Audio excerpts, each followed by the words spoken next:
Proficiency bonus and our ongoing stream for Tomb of Annihilation. We are running an interesting stream this evening as due to circumstances. A couple of our members are unable to join us, so we're going to be a little light running tonight, but we're going to try to push on through and pick up where we left off. We're hoping that at least one of them may be able to join us, although maybe running a little behind. So before we get too far into tonight's episode, want to remind our viewers about our current partnership with Many-Sided Dice and their wonderful book, The Lost Artifacts of Greygast. As if this pops up here and if I typed it in correct and if my moderator is loving me tonight, hopefully that'll pop up as we have a couple of links for some discounts on those books. If it's not working, we will get that back up and fixed once our chat moderator makes it here, assuming he does. Second part is we have still working towards our 100 follower giveaway. Has been talked about on our Friday night campaigns. Once we hit a 100 followers, we'll be having a raffle on our Friday night Storm King's Thunder episode, the episode following that 100 notice. So we'll be able to let everyone know here that we've hit it to tune in that Friday if you're interested. We're giving away a set of dice, a monster manual, and a hardcover copy of any of the modules, such as, Tomb of Annihilation, Princes of the Apocalypse, Elemental Evils, Curse of Strahd. Not that anyone wants Horde of the Dragon King, but hey, that's an option too. Any of those you're interested in as well once we hit that 100 followers. So if you haven't done it already, make sure to hit that. I want to say thank you to Sarah and Lennon for making sure to be here with us this evening. And as we left it last week, our group had made their way down into Camp Vengeance, had arranged for basically shelter, a meal, some rest, respite for the evening.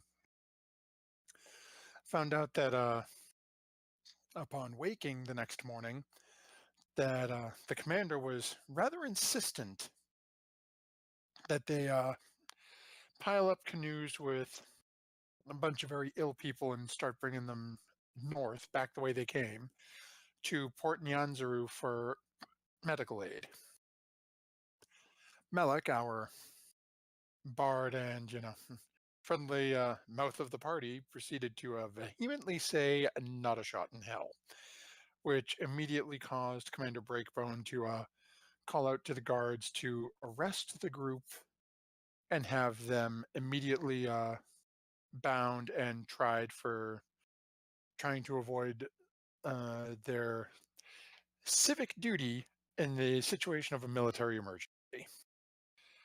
This is where we start to pick up as dawn has crept over the trees. And, well, I should say dawn has come as our party is dealing with this. And as we can see on our map here, they're around the remnants of a cooking fire with Commander Breakbone standing in between Quine and Devonay. The sky's turning dark as Commander Breakbone and Devonay are having a conversation with each other. Solana, I'll ask you, Lennon. You and Lennon, you guys are the ones here right now. Go ahead and make a perception check for me. And to our viewers, while they're making those rolls, I am going to just give you a heads up that our loyal producer, Mr. MG here, I'm going to be asking for his help. You'll hear me call out to him a couple of times through the night, asking him to throw a roll out to make things a little easier on myself, where we've got a couple extra character sheets to be running. So, Lennon, you notice the sky is darkening rather quickly. Solana, you notice a wall, and there's really no other way to describe it than a wall of water rapidly approaching you. From which way? Moving. Roll a d8. Let's see where it's coming from. Oh, great.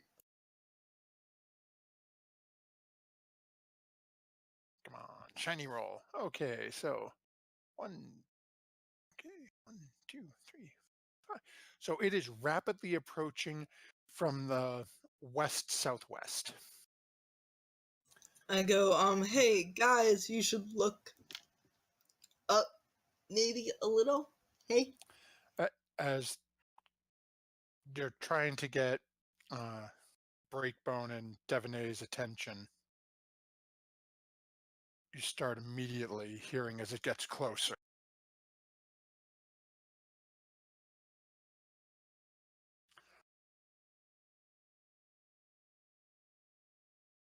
And you hear the water start to pour as that wall moves towards the camp.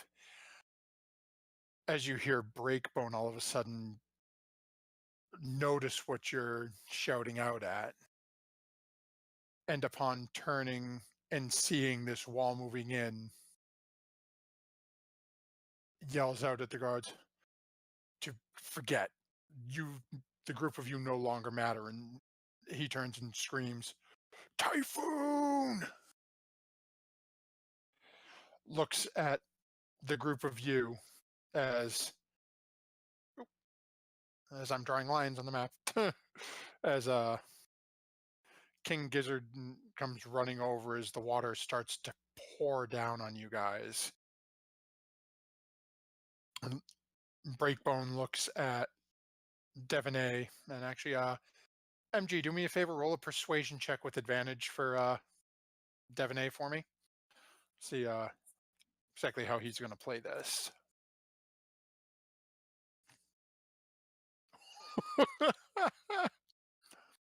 As Breakbone looks around, oh, there's no way you can take them in this weather. Get out of this camp and do not return. You are no longer welcome here. If we see you again, we shall have you arrested and put to death. But the goats. Okay. He's walking away at that point. Okay. So he's Melek sort of steps over towards you. Well, that was just lovely. At least everything's all resolved. Are we leaving now? Too bad we don't have a guide to tell us what to do in a typhoon. Well, Mushari was useless. You know, let's just go. King Gizzard can tell us the way. He's been doing wonderfully. Okay. So as you guys make your way, escorted out of the camp by a couple of guards, and immediately you're not 2 feet out of the door before you hear the gate slam behind you. And you look all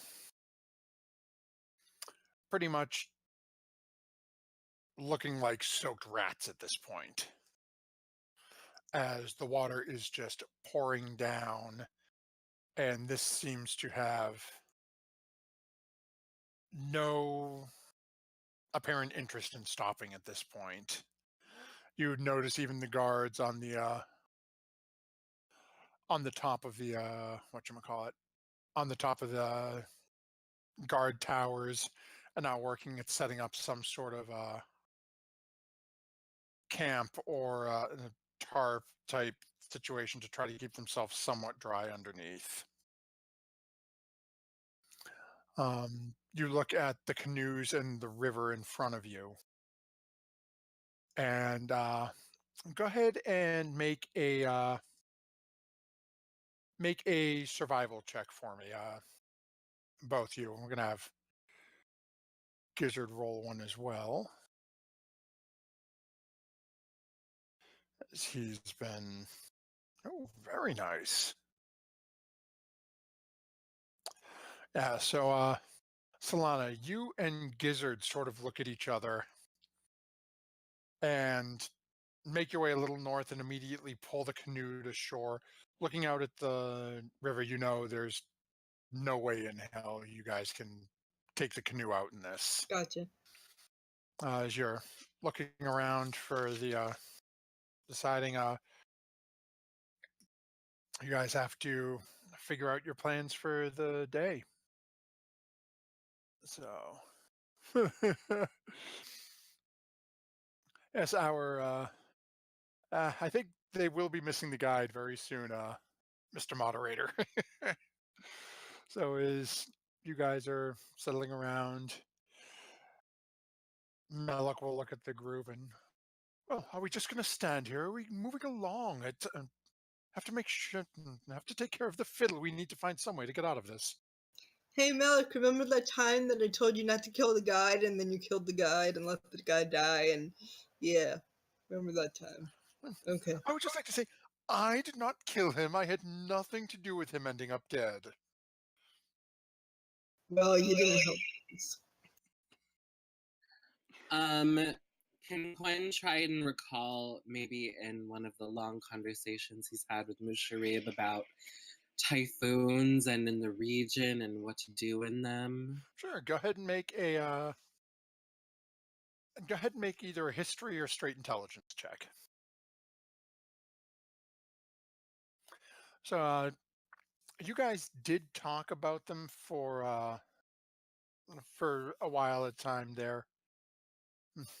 Yeah, it's a little rough, Michael. We had a couple unfortunate bounce, and the DM sort of forgot that Mr. Gizzard wasn't going to be here today. So as you're thinking about it for a few moments, you remember he said that travel was really only advisable on foot. And as you're looking out where you're standing, you realize you can't see the other side of the river. And the river's only about 200 feet across, if that. So you're remember he said you have to be careful and that's slow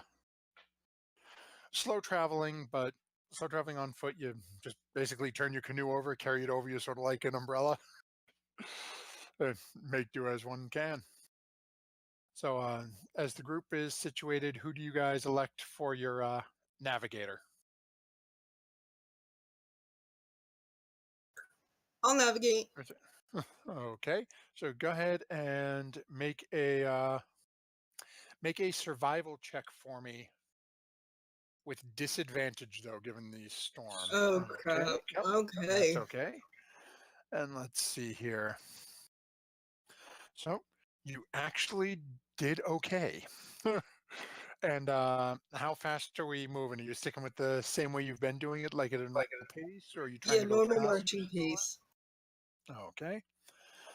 So let's see here. Okay.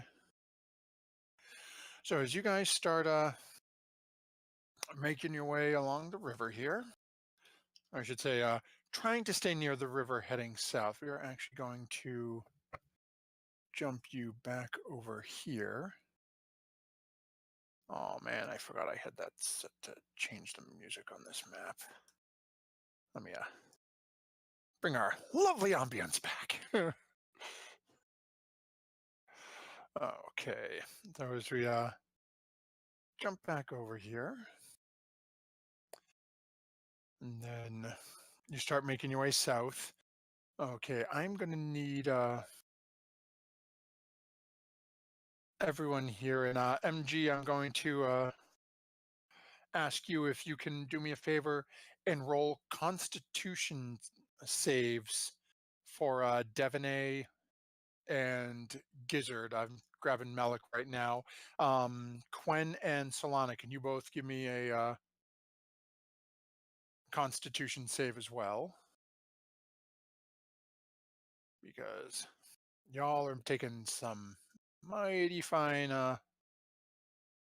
walking in this, insanity. Okay. So let's see here. Ooh, this is very interesting. Okay, and Mr. Producer, which order did you do those in?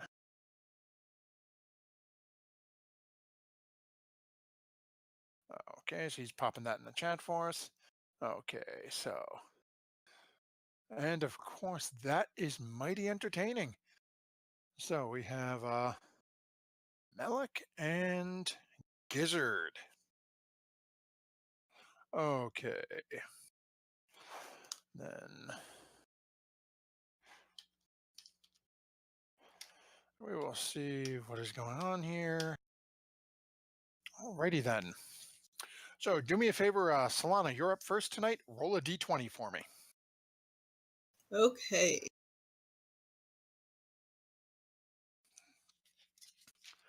So as you guys are traveling through the slow, painful sludge, managing to stay pretty,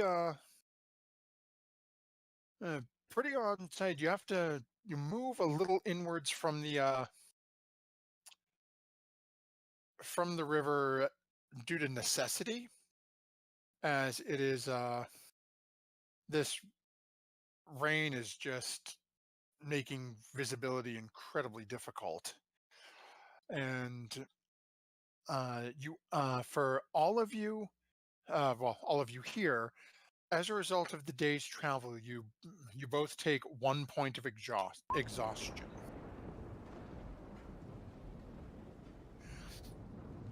And then, unfortunately, well, I'll let you guys know, even though they're not here, both Melik and Gizzard failed their check. They both have 2 levels of exhaustion.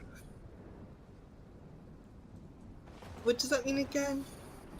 So exhaustion affects basically how you handle certain things. Let me check it. It's in. I grabbed the wrong book. Oh wait, haha. I have this lovely device called a computer with a compendium in front of me. I never remember to look things up in Roll20.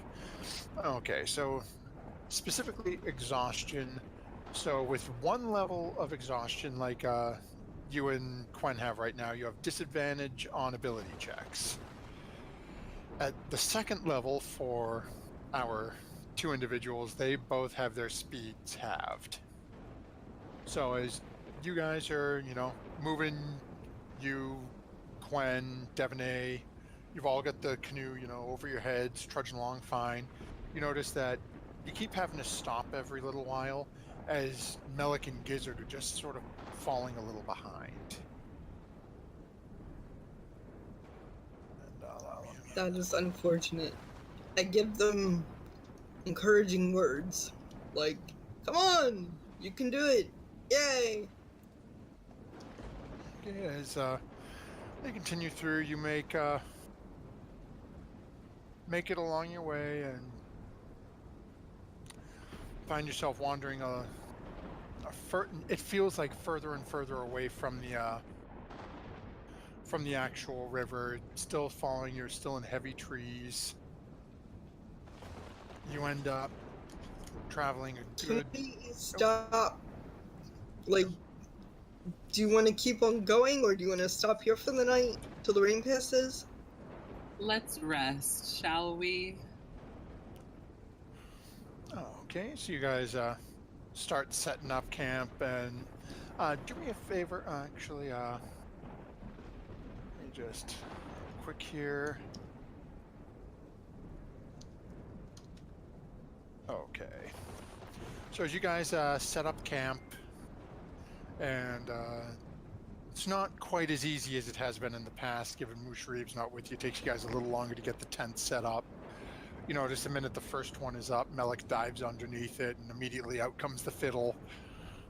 Klaus wiping it down, taking care of the baby. And Stellana, do me a favor and go ahead and make an intelligence check, because you guys have been traveling and dealing with it. Yeah, you're thankful for the rain catchers, as you're watching and going through and knowing, okay, everything that Musharib has helped out with in the past. He's pulled water from strange sources when you guys were running low. You can't remember what he used to do to it. But as you set up the tents and the rain catchers, easily you're going to walk out of here with anywhere between 4 to the actual almost at capacity for these rain catchers, which will give you another probably good 3 to 4 days of travel with no worries about water. As evening turns to night. Comes time to set the watch. How do you guys want to handle watching? I'll take the first two. Okay, Solana's going to take the first two. Yeah, because of the thingy. Okay. Quinn can take the last two. Okay. What we'll do to give a little aid, we'll stick Gizzard on second with Solana, and we'll put Devaney on third with. Actually, Devaney does Devaney like to take last, or is it Last. Okay. Then we'll put Devaney on dead last with Gwen. So for both of you, I need both of you to give me a perception check with disadvantage. That would be with disadvantage, yep. Okay. So, well, I need two of them from each of you. So that's 12 and a 4 for the first. And a nat 1! Hey! Well, it's a 7. That one's only an auto fail on an attack. Oh, good. So, you've got, granted a 7's not great, but it's not an auto fail, so. Wow, and even with his exhaustion, Gizzard comes in with a 23 to help with your 7. Thank God. And let's see here. Yeah, and Devaney's on the other one, so that 4 might be a little rough. We'll see how that falls. Okay, and then we have Devaney and her 1 perception. And she's an 8. So we'll definitely be on Quinn for that last one. Okay. As you guys get yourself situated, Solana easily finding food as you guys are down to only 5 people. So no problem getting a meal together for everyone. As get the tent set up, get what passes for your cooking fire. Given the amount of rain that you're dealing with right now, it's sort of wedged underneath one tent. And then proceed to settle in for the watch. Let's see, we're gonna... And that's... Of course! Okay. And we had... that one there, so that is... Okay. So, Quinn, as you're...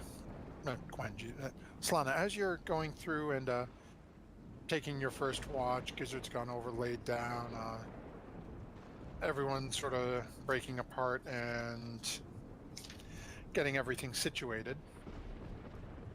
What are you going to be doing during your first watch? I'm gonna find a giant leaf and try to use it like an umbrella and just pace around the camp looking for danger. Okay, let's see here. Go ahead and make a survival check. And because of the exhaustion, it'll be at disadvantage. It's taken you a little while to find anything. As you're going through, you find a couple that you think will do the point. They're not perfect, they're not quite as big as you were hoping for, but they have a little bit of that feel to them. So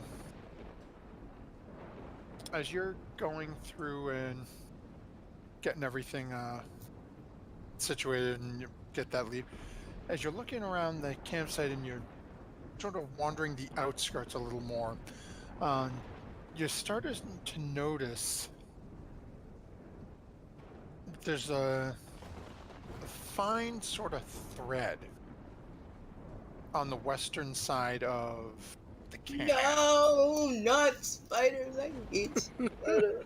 No. I can't and I won't. As you're noticing it, you hear sort of... You should not hear spiders. It's a little hard when they're this large. Oh, no. No. You can hear the almost like ticking of feet. Oh, ticking of something. No. I scream like a little girl and I dive into my tent. As so, Quen, go ahead and make a perception check for me, given the storm out there. See how well this goes.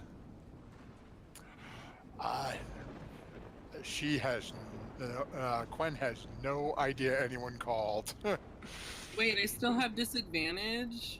until your first long rest is over. Yeah, Oh. everyone does, and two of them are speed halved. You're a mean man. Okay. So as you dive into the tent, and we are going to sort of stick you guys around. We are going to pop you over here, which luckily did not affect Oh, our Jesus Christ. musical. No, We're that's just going just to. one screen. Okay, so again, assuming this, we're putting everyone sort of real near this.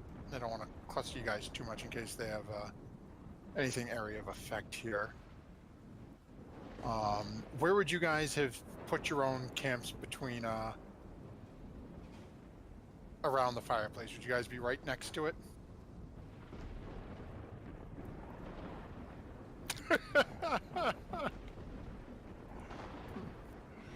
So is How far away can I legally go? I'd say within the area of your teammates, because your tent wouldn't be all the way over there where you dove into your tent.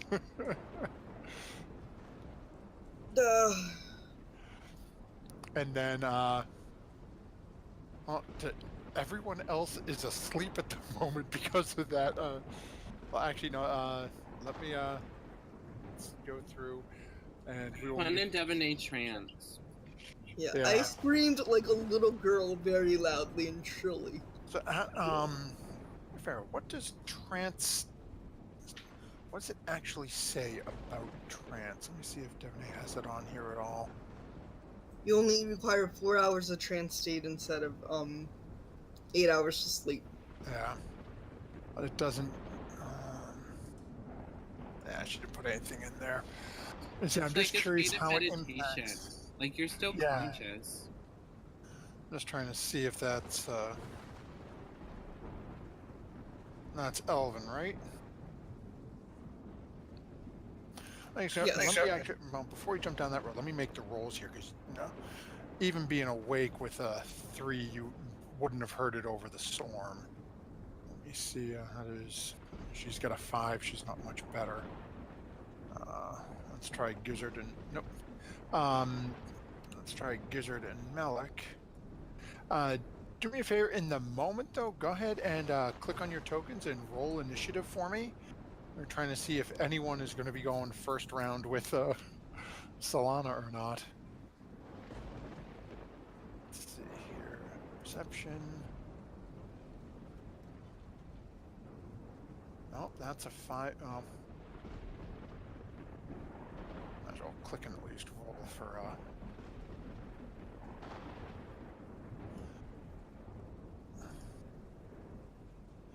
okay. Gizzard roll. Then perception, come on, Gizzard. Sarah needs to, okay, Gizzard's not bad. Gizzard would have hurt. Yeah. So at least you got one person who's going to be conscious with you this first round. Who am I missing? Oh, Devonay.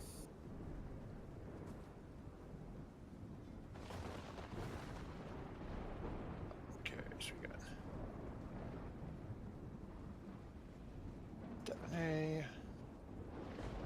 And then we have our babies.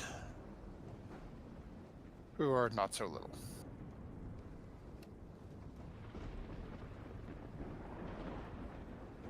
One, two, and three. And Digitio, you are probably right. What did he say? Just, that he likes to imagine Gizzard's just sort of lying in the rain, just pour over him. He covered him with a tarp at least last time. Yeah, but he was passed out and almost crippled at that point. This is true. As the rain and the lightning storms in overhead, we come to start with our first player, who is seeing you go diving into your tent away from them. What do we have handy here? Okay. Actually, this one is going to make a web attack at you and try to catch you in your tent.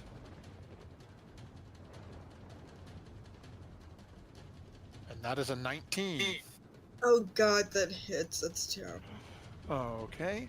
So you are now considered restrained as this sticky, as you dive headfirst into your tent and sort of slide in over your bedroll. Immediately, you hear this sickening sort of splat sound as this webbing covers the entrance of your tent and across your back, pinning you to your bedroll.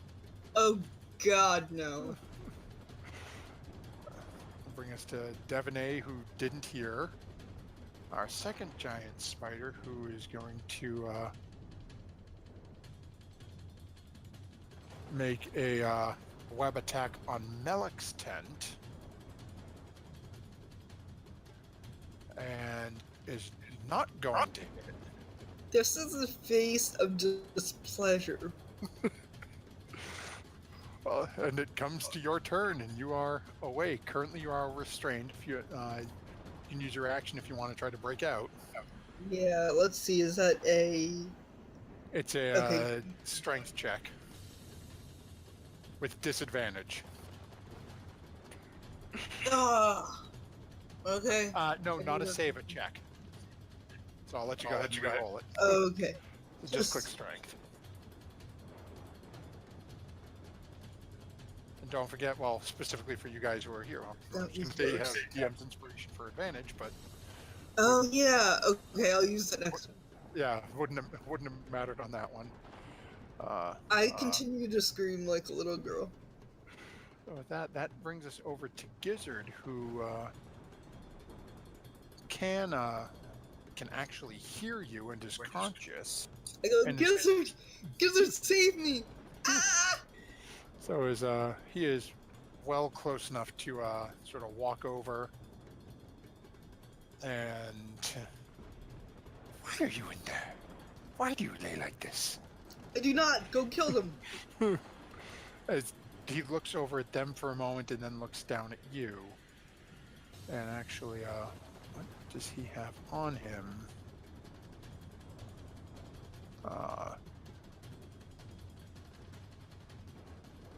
And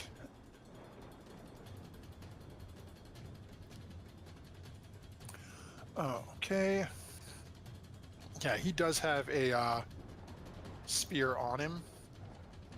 So he's just going to try to use the spear to see if he can cut through it and get you out. Oh yeah, easily, yeah.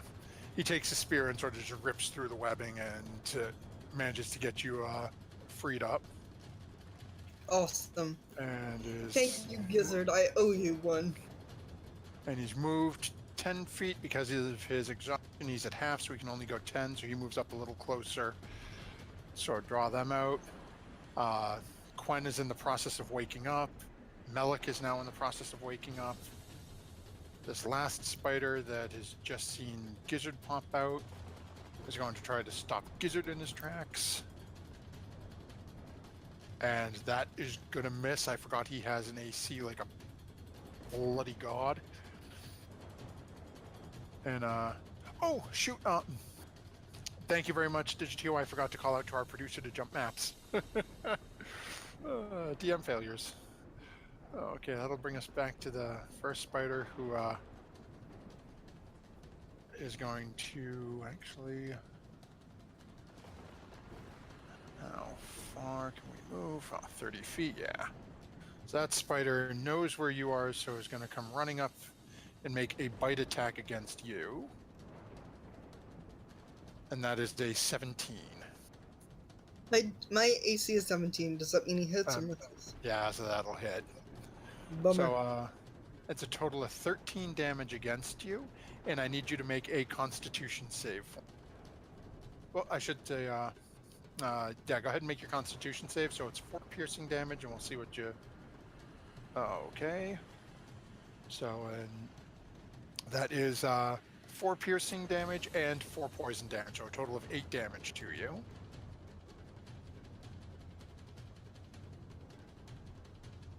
And that will end its turn and bring us over to Devaney.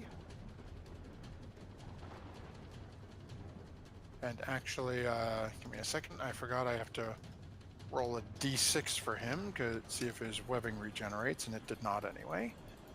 So Devaney is going to see this giant thing sort of sticking its face inside your tent. So it's going to come running over, and it's going to... Does she have 2 attacks as an Eldritch Knight? I think so. She's got she's two-handed, remember? Oh, that's right, two-handed. So you I think she's scimitar and short. One with 2 of those, and one of those will definitely hit. And that is going to be 5 damage off the top of this one, and that will end her turn. Bring us over to this guy, who's... Roll a d6. Oh. Okay, so this one is going to charge up to Melik. Try to bite Melik. And that'll hit. Mr. Producer, can you do me a favor? Roll a Constitution save for Melik. While he's rolling that, that'll bring us back over to you, Solana. Yeah, good Constitution save. Oh. No, ability checks, not saves. That's why you say. That's why you passed yours and only took half damage. Oh, okay, good. Sorry about that. Okay, Oh, no, I'm gonna do... No worries. I think I'm gonna do Flaming Sphere Okay. in front of me. The one directly in front of me. I want it out of my face. Okay, so go ahead and roll that. I know I think it's a dexterity save, right? Yep. Okay, so that's... Nah, that wasn't much, but still. Okay, well, it's still...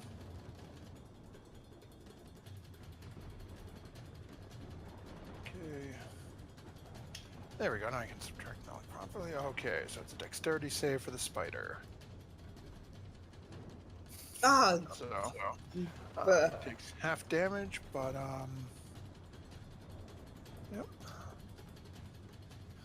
Okay, definitely in that, Flaming Spear stays there, right? yes. Okay, so yeah, he is not gonna like that in a moment. Okay, that brings us back to Gizzard. What do you guys think Gizzard would do? Would he charge up to help out with the one that's currently facing Solana, or would he run off to the one by itself? He can't see the one by itself that well. Very valid point. I keep forgetting about that. So he is going to come up here and start pounding on a spider. Let's see here. Okay. So he has okay.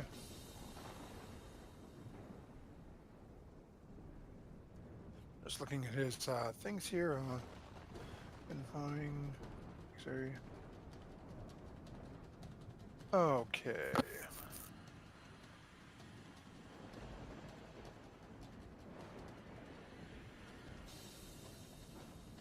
So he can do his monk attack and then an unarmed strike against it. So he has 1, 2. Then I think he can do flurry of blows. So those immediately after you take, you can spend 1 key point to make 2 unarmed strikes as a bonus action. Okay, so we'll have him use a key point, do 2 unarmed strikes. So let's see. Spear definitely is going to hit. He's got advantage. So he does a significant amount of damage to this thing, and actually it's enough as he comes running over, drives the spear in once, and then get 2 quick kicks. That's enough to take that one down and get it out of your face. And Oh, leap up and like kiss Gizzard on the cheek. Gizzard seems a little taken back by this. What is this? Why you kiss human?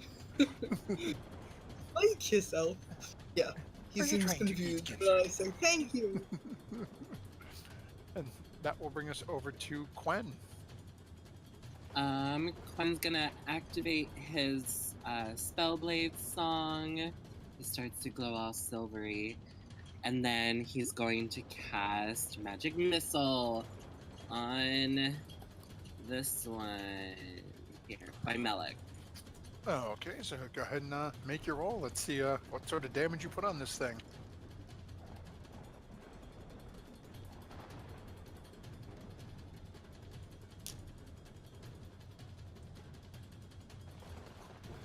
That is definitely a significant amount of damage to this thing.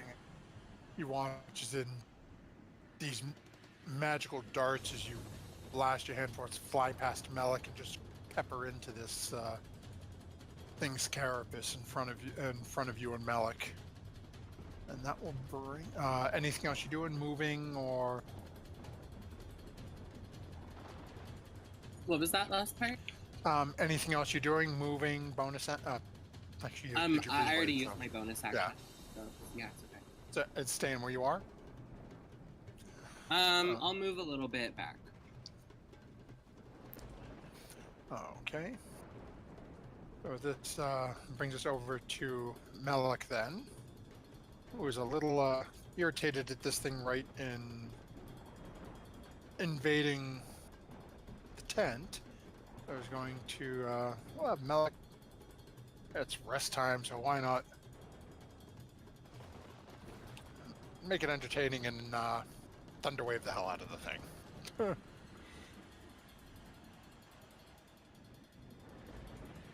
So, oh, that not work.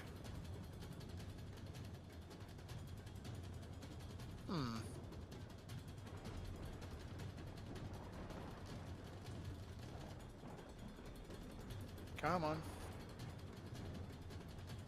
I don't know why this isn't rolling. I'm gonna try maybe level 1. Oh, okay,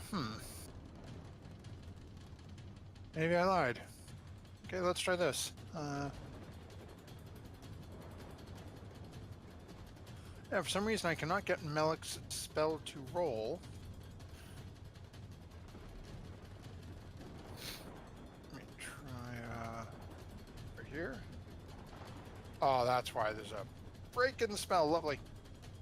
Okay, so we are gonna go, try... You work. That'll work. Okay, so we're in... Melik uses Shatter. We're gonna run with that one, because, hey. And This guy makes his save, so it is half damage. But it still is a whole bunch of damage into this thing. As you guys notice, it really looks like it's getting, well, for Quen and Malik, Salon's a little busy kissing the lizard at the moment, but it definitely looks like that one is running on its last legs. That'll bring us to this guy down here, who is going to gets his web attack back and is going to fire it off at Gizzard again. He's the one he can see right in front, and epically fail. Yes! And the next one is dead. That brings us over to Devaney. We're just going to turn around, come over and try to save Malik.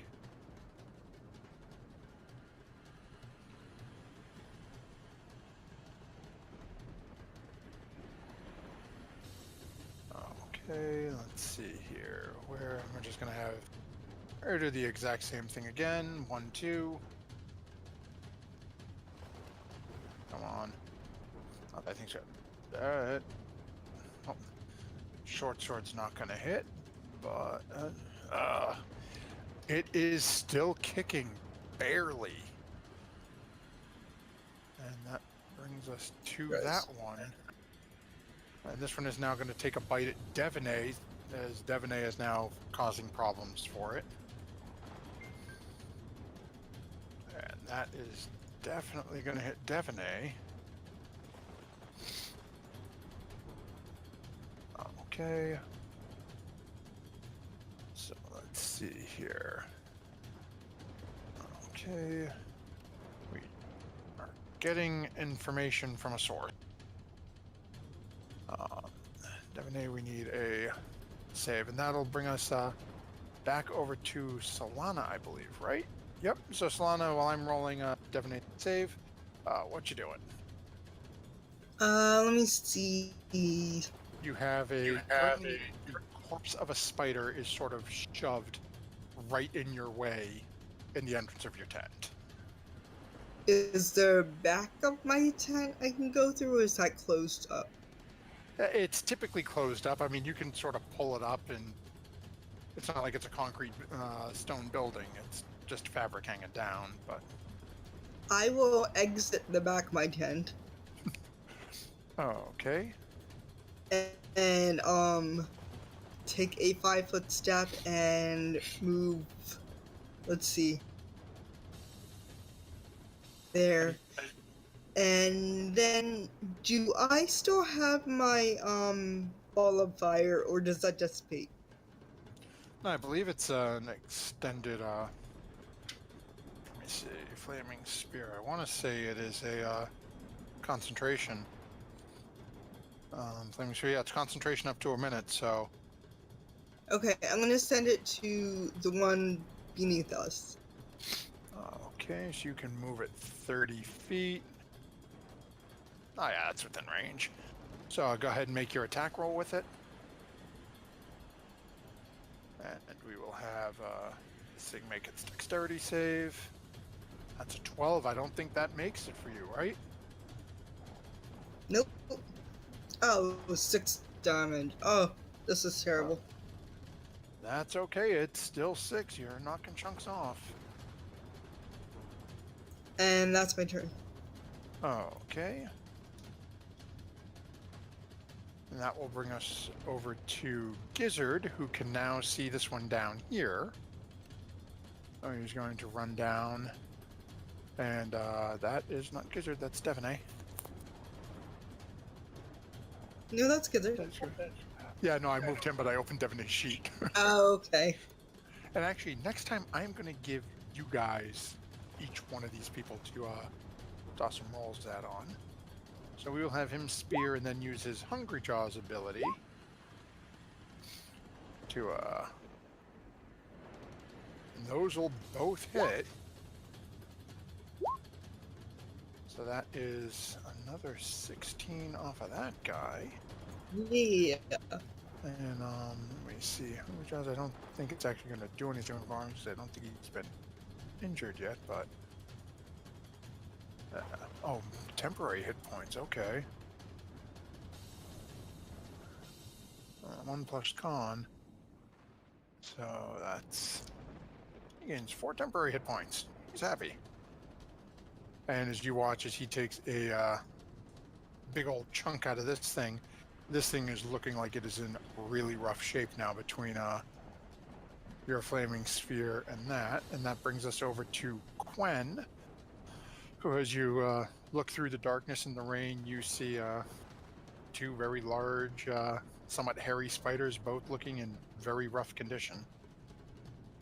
Quen is gonna charge towards the one next to Melik and is gonna try and poke it in the face. Okay, so go ahead and make your roll. Actually, that should be fun. What, your movement? Yeah, you're an elf, that's right. Yeah, you're fine. Go ahead and make your roll and let's see what we get. And that is just barely enough. So go ahead and roll your damage.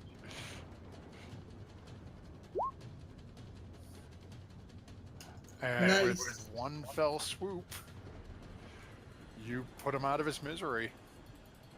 Ha! Take that.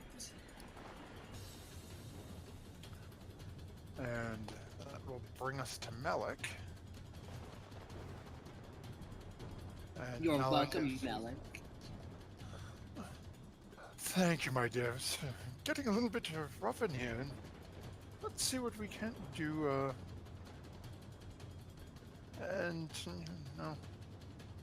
Melik will come up with one of Melik's witty sayings and try to viciously mock the spider down at the bottom.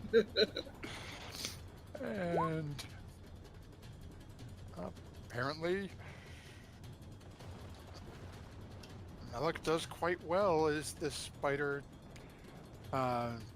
looks extremely forlorn down there. And with this, roll d6, see if they get their ability back. They don't.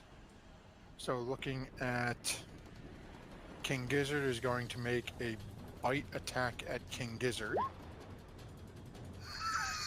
You gotta be kidding me. That hits is a crit.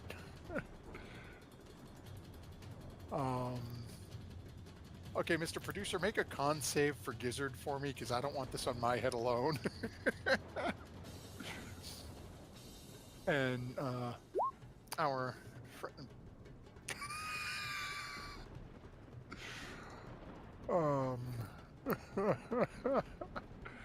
Okay, so that's 27 and 10 is 37 damage. R.I.P. He is breathing and on his feet barely. As Solana, you, having seen him come to your aid, watch as this spider just rears back and drives its 2 fangs directly into his chest under his collarbone. No, not my gizzard! As Gizzard sort of pushes him off, you can see his face is little queasy. He's very uneasy on his feet. That'll bring us over to Devonay, and I really expected that to one-shot. I'm looking at those numbers real quick.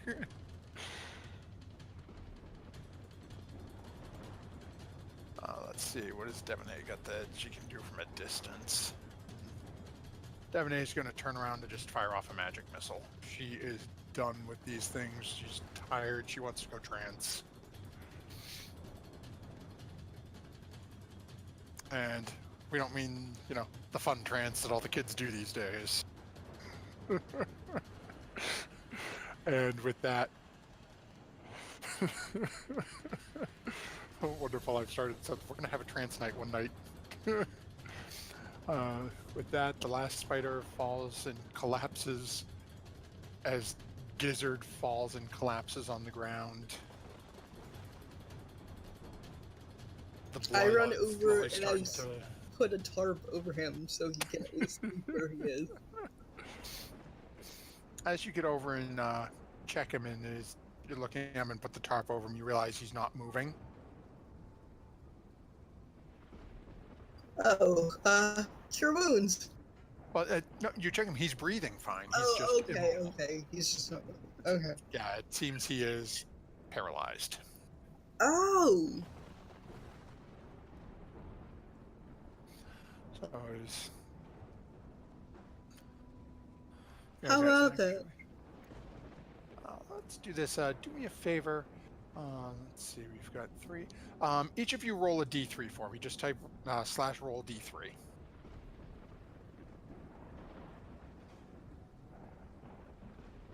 Okay, that works. Okay. I've got lesser rusto, so I'll cast it on Gizzard. Okay. So as you do that, the poison seems to run its course, and Gizzard looks up at you. Thank you. Why did you try to eat Gizzard earlier? It was an expression of friendship and happiness, not eating you. Never mind, I won't do it again. Okay, so thank you for rolling those 2. So for tonight, just in case we run into any other situations where we need them, Lennon, I've given you access to Devonay for the evening. Do you want me to roll for Devonay? If we need to. Okay. I mean, right now we're heading into a long rest, it won't matter, but this way, just so combat can go a little easier potentially. And then, and Solana actually rolled for the frog she kissed. Oh, So, that's right, and then after the session I can pull this off so you, make it easier. This way, just we're short today. So, as you guys get situated, Gizzard, feeling a little better now with that restoration, is going to take care of, getting the bodies dealt with. So you notice he sort of pulls them away, and much to Solana's chagrin, starts ripping into them and chewing on the leg. It's all good meat to the Gizzard. gross, yeah. I fall out of love with him rather quickly after seeing that. So as you guys continue to go through the evening, Solana, your 2 watches go through without any problems. Gwen, your 2 watches after everything that happened earlier seem extremely peaceful. As you're watching, and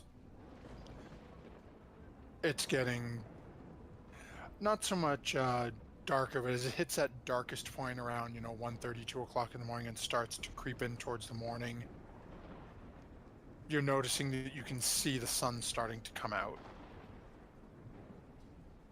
You hear the sounds of the storm getting further away. Can't hear the lightning going off anymore. And eventually the sounds of the rain are gone, as you notice at the beginning of the real sort of beginning of first light, as your fellow travelers start to come to consciousness. Everyone a little sore. Gizzard, some dried blood on his chest from the giant spider bite. Devonay dealing with her own wounds from the well, not wounds, but feelings from the battle. Even Melik and Rough Shape, as y'all come to consciousness. Morning sets, you start getting food prepped.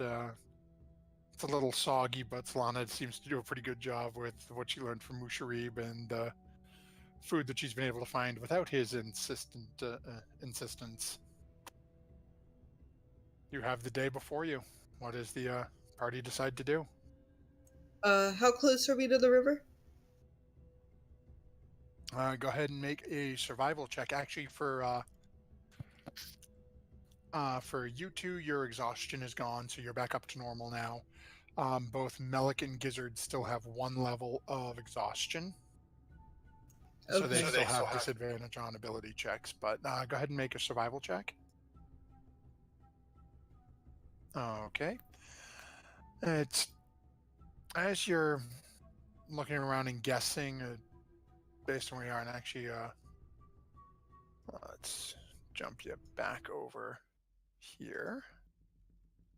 Off the battle map, Mr. GM, let's fly back over to the map.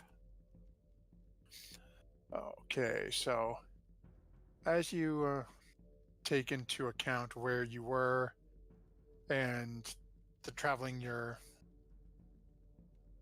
did yesterday, and you're stopping to think about it for a few, you actually realize you're a little off aim for where you thought you were.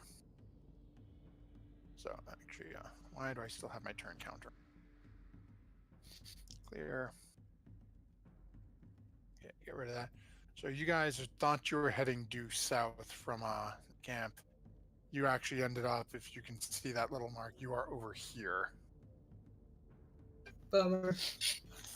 So you're still heading near to where you need to be, heading down to, but you realize you're about a day's travel away from the river at this point. And where did we want to go? You're heading down into the Aldani Basin. Oh, right. So right. in terms of, now mind you, I'll say this as player knowledge. Characters know as you were following the river south. So based on where your knowledge ends, which is where you can see on there, you're heading somewhere down around here. Okay. You even see where I pinged? Yes. I don't know. Okay. I want to go get another guide because I don't think we're gonna do so well. But that's just me. So, are you saying this to the party? Yeah. Glenn is feeling quite bold and brass. He says, "We don't need any stinking guide. We got this. Solana, you're fantastic. Gizzard, you're there, and you do great too." Melik will look at you. Well, we saw how well the last guy did, and I'm just saying, my good friend here, Mr. Gizzard, seemed to do a much better job, and Solana, you did wonderful yesterday as well, so really need to travel back for 7-8 days to go find somebody else who may be as useful as our last one was. He at least got us in the right Okay. It's useless to argue. I understand. So, all right. Getting her bubbly personality back on, she says, "Let's go." So as you guys prepare to make your way in, your goal, I'm assuming, is to head back to the river. Yes, please. Oh, okay. So you guys pick up the canoe, get everything put back together, collect your nice full rain catchers, as due to that lovely typhoon you dealt with yesterday, you now have a full supply of water for everyone. So you're good for at least the next 3 days without having to worry about drinks. And start going through. Let's see here. We're going to. Oh, no. Who the heck is that? Okay. Let's see what you guys run into today. Alrighty then. Lennon, this one will be your turn. I need a D20 roll, please. As you guys start making your way through the morning and walking back through the jungles, heading down towards the tree, towards where you remember the river being. Okay, let's see here. You guys spend the first, 4 or 5 hours making your way back through the jungle. It's rough work carrying the canoe, but It's not the end of the world. You guys seem to be doing pretty good.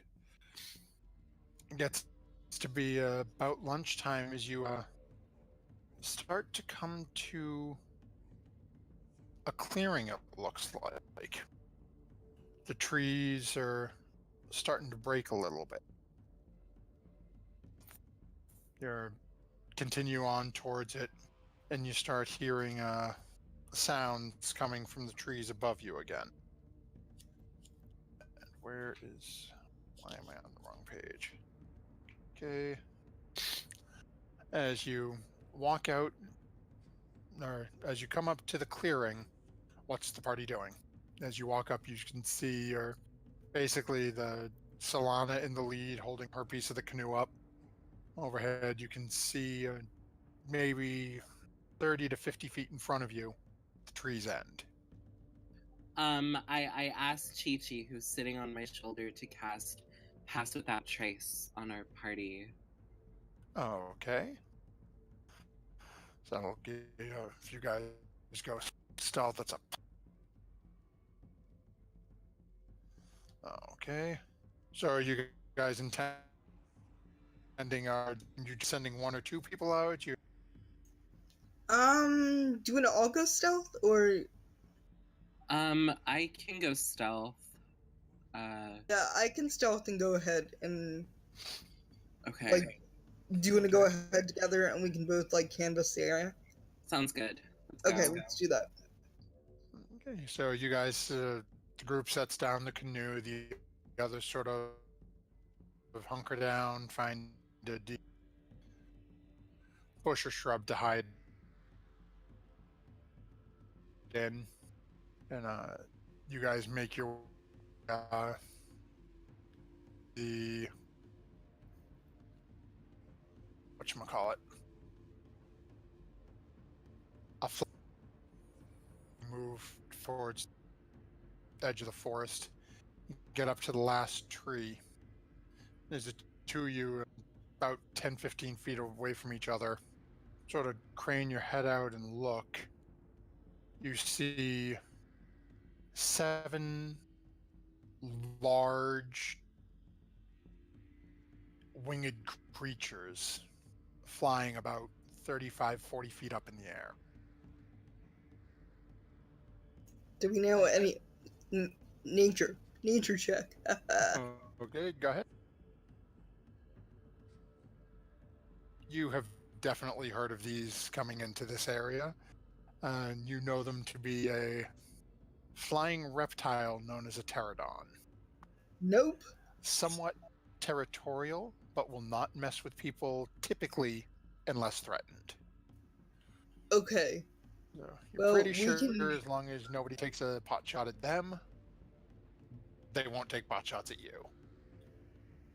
Okay, so Quinn, do you want to continue and tell everyone to walk through here, or? Let's see. I think we can probably like stealth past them. Yeah, with if we got Pass past Without without any trees, yeah. Yeah. So why don't we go back to the party and then tell everybody about it, and then try and stealth past these scaly birds. I concur. Okay, so do me a favor. I'll ask each of you to roll a stealth check for your sidekick. I'll say. Let's see here, and we'll get one from Malik going. Okay, so we have 31, 30, 33, 22. Oh yeah, you guys are fine. Even with Malik sort of clanging around a little bit, you guys managed to walk past them, and as careful and as quiet and stalkily and stealthy as you go past, heading out into this opening, you get the sensation they really don't seem to be all that interested in you. You're ignoring them, they're ignoring you. It seems like they're just sort of peaceful and happy with the situation. Oh, good. So as you guys find your way continue traveling through the remainder of the day. Yep. Get to a point where it's time to make camp, and you're traveled. At this point, you can see the river is probably another. As at this point, you're out of the deep part of the forest, and you're sort of in the open and the plains. I'll call it almost. You estimate the river's probably another hour and a half, 2 hours away from where you are now, but it's starting to get late. You can push it a little later if you want to. Nah, I say not So, because we got 2 exhausted party members, so I say we make camp. Are they still exhausted? I thought they're not exhausted anymore. you guys aren't. They had 2 levels because they failed their check. So every time you take a long rest, 1 level comes off. So they're back up at full speed, but they still have their disadvantage. And if we push them, then they end up exhausted again. I get it. So I say let's make camp. Huzzah. Deal. Let's do it. Make camp. Okay, so you guys set up camp in the find yourself at least to what you feel sort of qualifies as a somewhat secure place in this open. Fire going again, your typical repast with fresh all the rainwater you could want, up to 2 gallons a day. As you guys prepare to bunker down for the evening, are we leaving the watches the same? You guys want to change them up at all? No, I'll keep my watch. Yeah, Okay. I'll keep the last 2 watches too. Okay, so do me a favor if you can both make 2 checks. And I'll go ahead and make a check for, we'll leave Gizzard and Devaney as well. And there's Gizzard. And come on, Devaney. Whoa, I actually rolled higher than Solana. Yay! Weird. And let's see. I had so we have okay. We have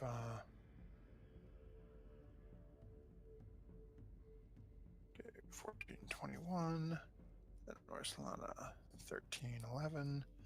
Then Gizzard we had that's right, he has disadvantage at 12.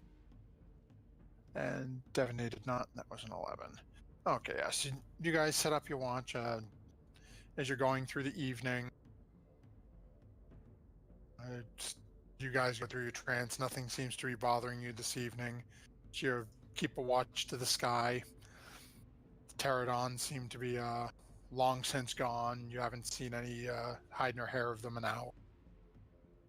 Watch, and you can hear the sounds of the river passing by.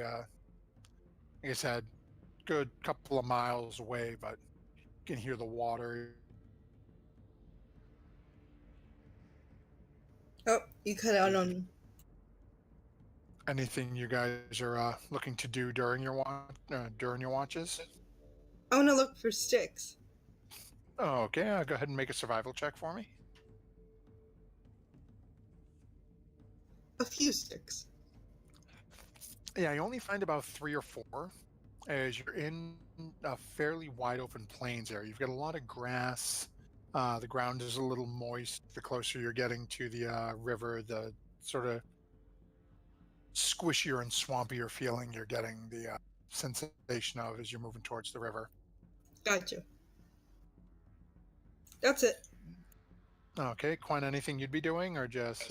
Quen is still feeling quite bold and brash. He can't really keep still at the moment, so he's just like, he's gonna like patrol the camp and he's gonna like be in his own head and pretend he's like in like some kind of like spy book or something. Oh, as Quen is patrolling and marching, and every once in a while you get the strange sensation as Chi-Chi on your shoulder sort of stands up on your shoulder from it and takes like a half a step and then turns and sits back down. It's the same sort of feeling, that same sort of pensive need for motion that you're feeling at the moment. Me and Feeding Chi-Chi are on the same wavelength.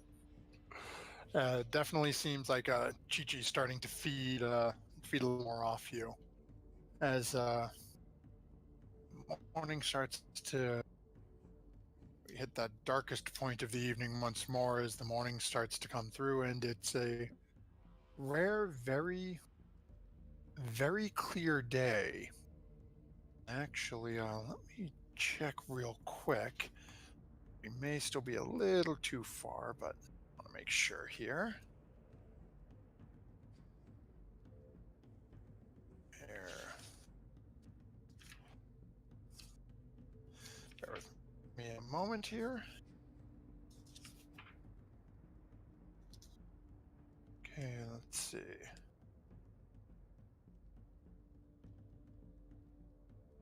Okay.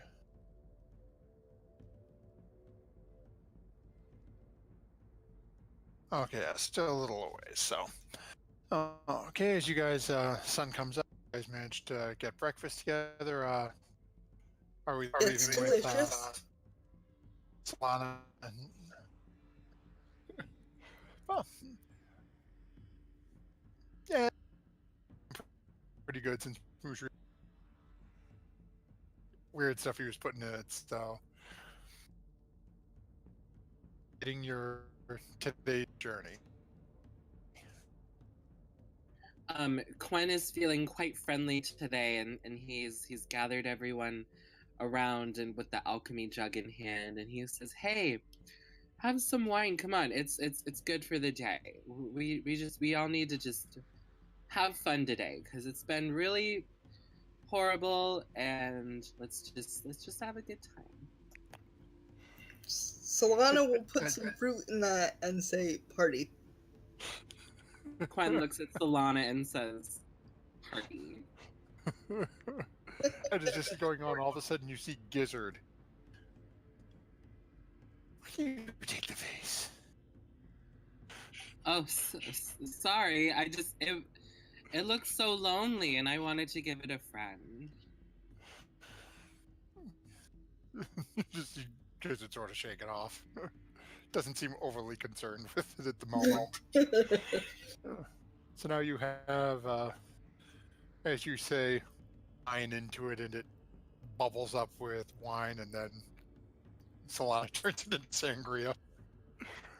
And actually, you're putting fruit in it. What did you find fruit, Solana? Sure. No, I did not. Oh no, I'm just wondering.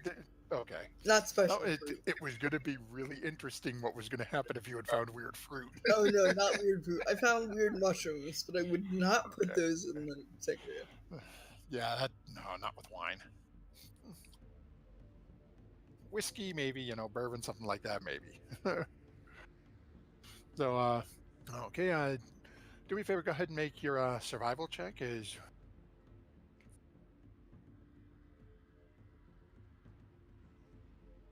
Seems we'll assume everything, and Can I ask Chi-Chi to give Solana guidance? sure. Go ahead and roll a d4. Do I roll it, or does Solana roll it? Whichever one he wants to. You can roll it. I'll roll it.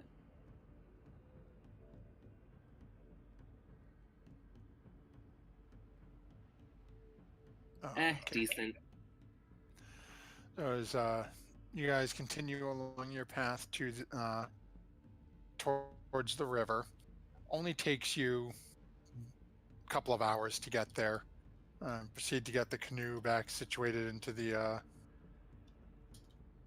canoe and get everything ready to continue your way along the stream. And as you proceed to move, we are going to pop open your view a little bit. Yay! So, as you start proceeding down the river, along back in the river, proceeding down between canoes, No, it's a fairly leisurely, considering what you guys have been through in the last day and a half, 2 days with the typhoon, and then dealing with the spiders invading. This seems to just be a relaxing cruise on the river. Melik, feeling the effects of the wine a little bit, pulls out the fiddle and starts to play. Quen will play And I actually too. think- Let's have a little music party in this boat. Okay, played go the ahead and make bongos a terribly. performance check. Okay. Let's see here. Yeah, I played the bongos just terribly. So as Melik's got the fiddle going, and then Lennon starts to follow in. And Lennon, you have a flute, correct? I also have a violin. Oh, okay. So as Quen and Melik start getting into almost like a dueling banjos type, feeding off of each other back and forth with their fiddles. Every couple of moments, you get that weird sort of everyone sort of looks for a second, and then man, whatever, we're drinking, it's cool, man. Just continue on down the down the river. You realize it's easily you guys have seem to be traveling. You don't really have no idea how long it's been, but you notice the sun's starting to go down. The alchemy jug sangria has run dry at this point, as it's been the better part of 8-10 hours left in the morning, and started day drinking. Sounds Do me a about right. favor. Go ahead and make a Constitution. Yeah. All of Oh, us? dear word. Yep, just everybody who would have been drinking. So yeah, the whole group of you. I mean, granted, there's not a whole lot of, not a huge amount of it, but A check or a save?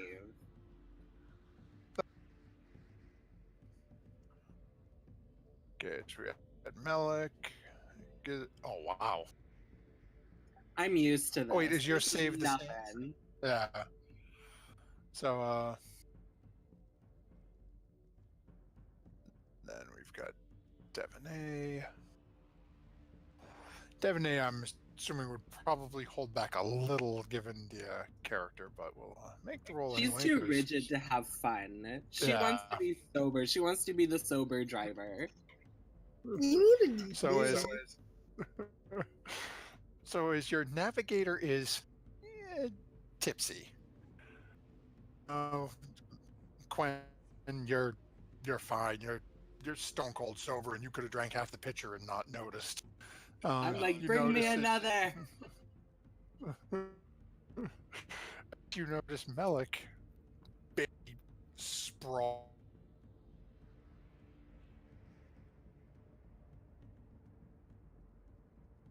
Your mic cut out, Matt. Oh, Your mic cut out. Boat as you get off to the side to make camp. It's rocked back and forth, and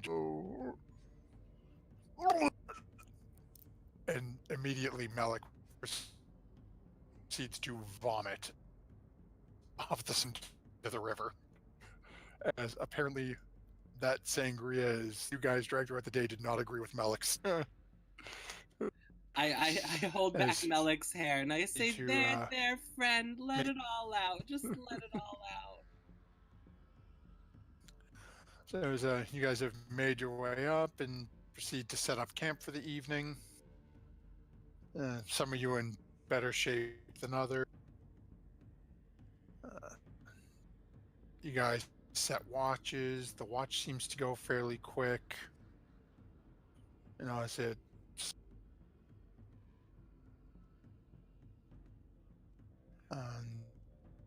let's see. Go ahead and both of you make your two perception checks for me. Ooh. Okay, so Okay. So yeah, as you guys are getting everything set up, Delana, you're all attempting to eat and hold down food after day drinking. It's a little bit of a chore for some of you. You were a little tipsy. It's definitely messing with your head a little bit to actually have something solid in your stomach after all this drinking.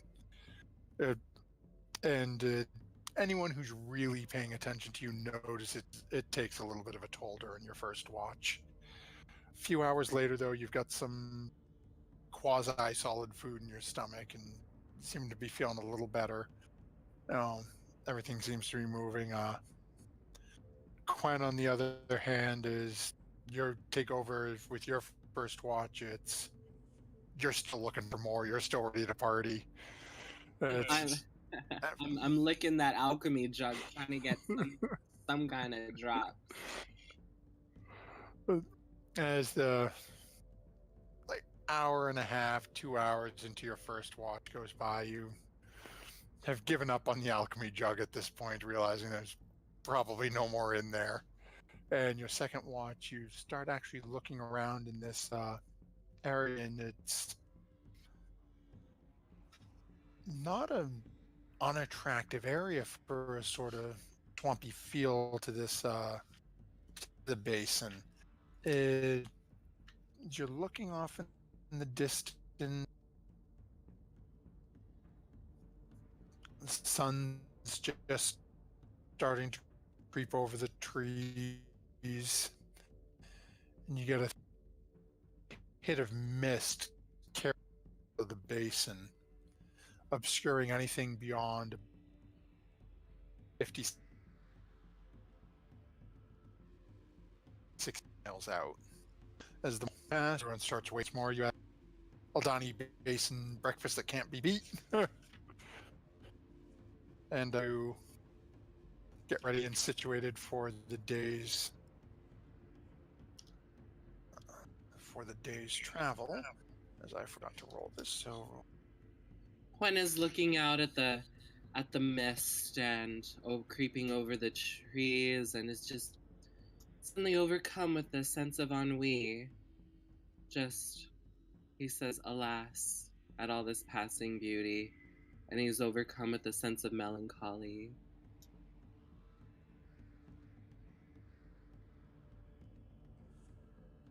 as you guys have made your way throughout that day a little further down the river, we're going to open up the next few areas around you here. And you have found, basically in somewhat of a large swampy area, still staying within that main middle river area. And Solana, are you still with us? I could see her lighting up. I just couldn't hear her. Okay, can you hear me now? Okay, yep, we had got you. Your little robot and lost you for a moment, but you're back. Although I've lost your camera and you again, I was going to ask you to make a roll if you were going to be navigating for us, but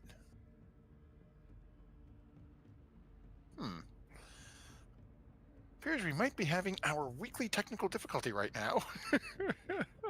Oh, we got Solana's camera back. We got audio. I'm halfway back. Nope, you're here. Nope, we had your camera, then we lost your camera, and then we got your audio. Oh, holy mother of mercy. Alrighty then, Solana seems to know exactly where you guys need to go for some reason.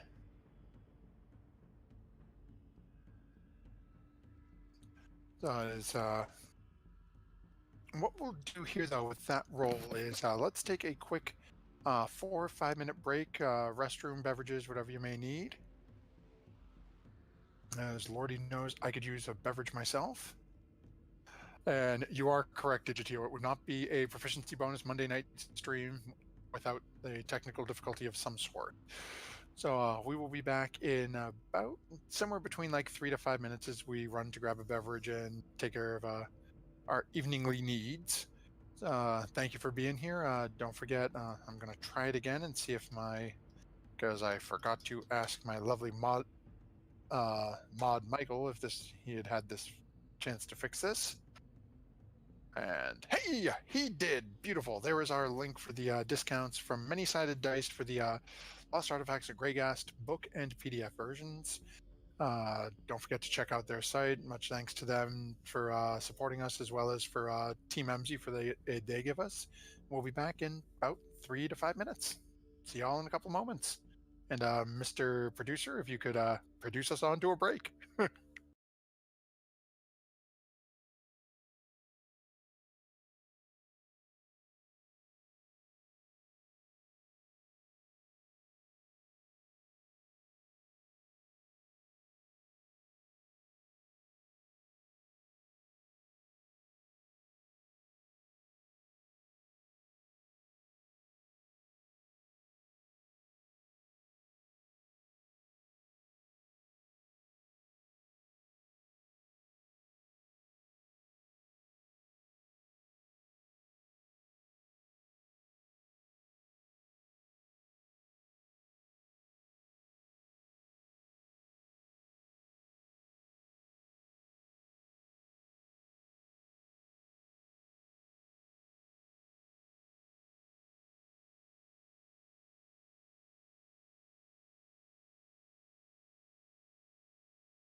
And welcome back. Thank you very much for hanging out with us. And thank you very much, Digitio, for the heads up that the link has apparently expired for us. I thought we had gotten that updated, so we'll have to reach out to. I'll have my person call their person, and oh, there we go. My person is apparently still here, so I don't need to contact my person. Digitio just contacted my person for me. Thank you very much. So I guess that makes Digitio my person to contact my person to contact this person to contact their person. Now that I've just confused everybody and I'm rambling pointlessly, let's get back to our adventure.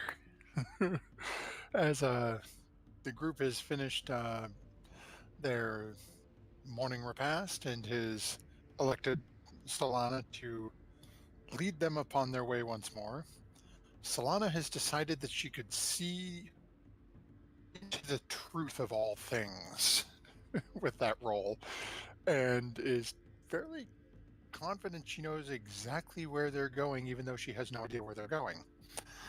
Um, so you guys have now found your way into the entranceway of the Eldani Basin.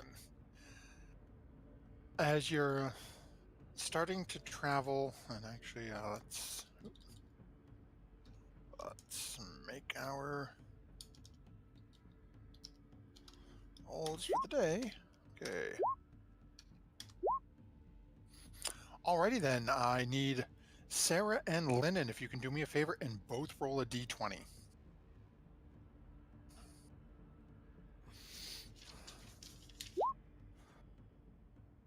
Okay.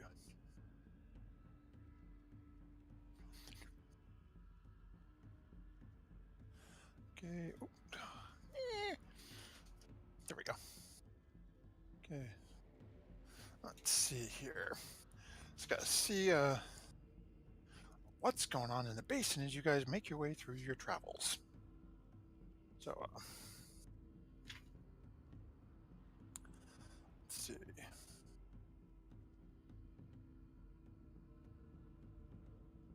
Okay, so you managed to go through the first like 2.5 to 3 hours without much problem. And as you're traveling along here, you manage to notice actually go ahead and both of you make a perception check for me. Although those are just at the couple of you where Oops. the others. Oh, Solana, you're so focused on this navigating thing. You're just you might be missing some other things going on in the area. Meanwhile, Lennon, you're noticing as you look off in a little ways off in the distance to the southwest, you see a individual sitting on a log, little fire going, with a another humanoid creature. Seem to be having a conversation.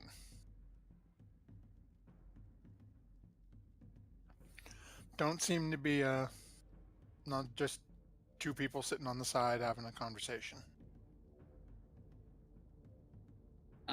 Well, Quinn is still kind of like feeling a little melancholy right now, so he's not really going to be very boisterous and jump out of his seat to really do much of anything. So he's really just observing right now. Okay. So as you're But it could be our lady. You know, the one that hired us to get here without her. as That you're lost. as you guys travel by, you let's see here. Just name him real quick. Would we recognize who was our lady? If you were to get close enough, yeah, you don't notice that there's anyone there, And if Quinn's not advising you, let well, I should say that. Do me a favor. Make a roll for each one of you for Devaney and Gizzard as well. And I'll make one for Melik, and we'll see if any of the boisterous ones in there would have seen anything. Perception again, Yep. right? Yeah, perception just for the other two. Gizzard does not see it. Okay. Gizzard doesn't. Yeah, the only one that really Devaney. would be Devaney. And Devaney is the sort of person who would definitely bring it up to the group. Yeah, Devaney will definitely do something about it. Yeah, so Devaney is going to reach over and sort of tap Uslan and be like, hey, there's a couple of people over there on the shore, over on the west. Do you think maybe we should talk to them? Maybe they saw something. Maybe they know. Maybe they saw a neat come through. Whoever had a neat. Sounds like a good idea, Devaney. And I turn the boat and I steer it that way. Okay. So And replies with silence. As you get a little closer, you notice the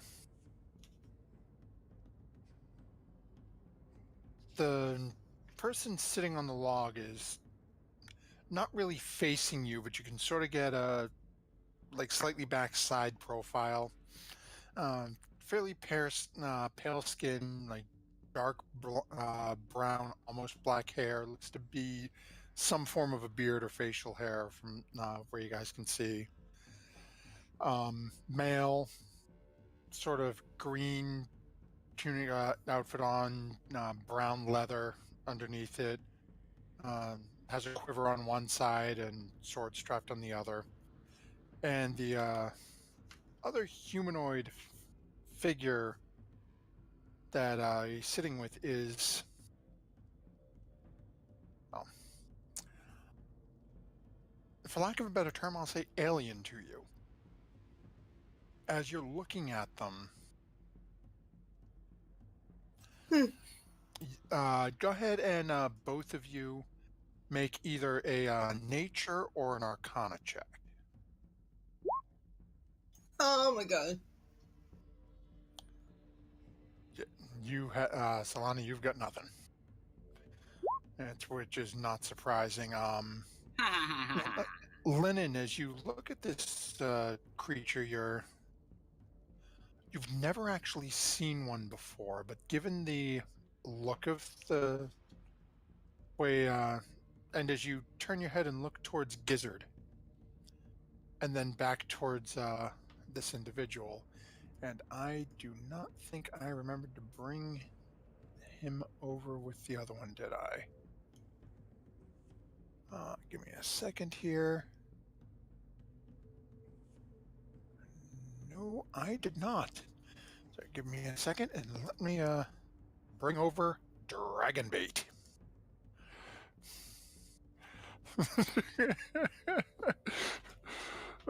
Give me just a moment, everyone. I'm going to bring over our handouts. You can take a look at what this person that y'all are looking at looks like. Let's see, where are my handouts?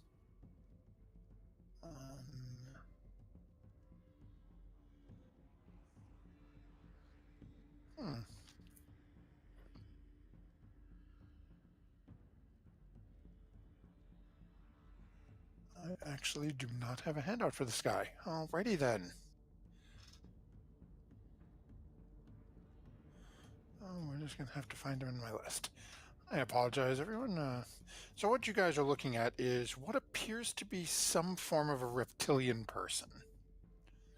Like Gizzard, or?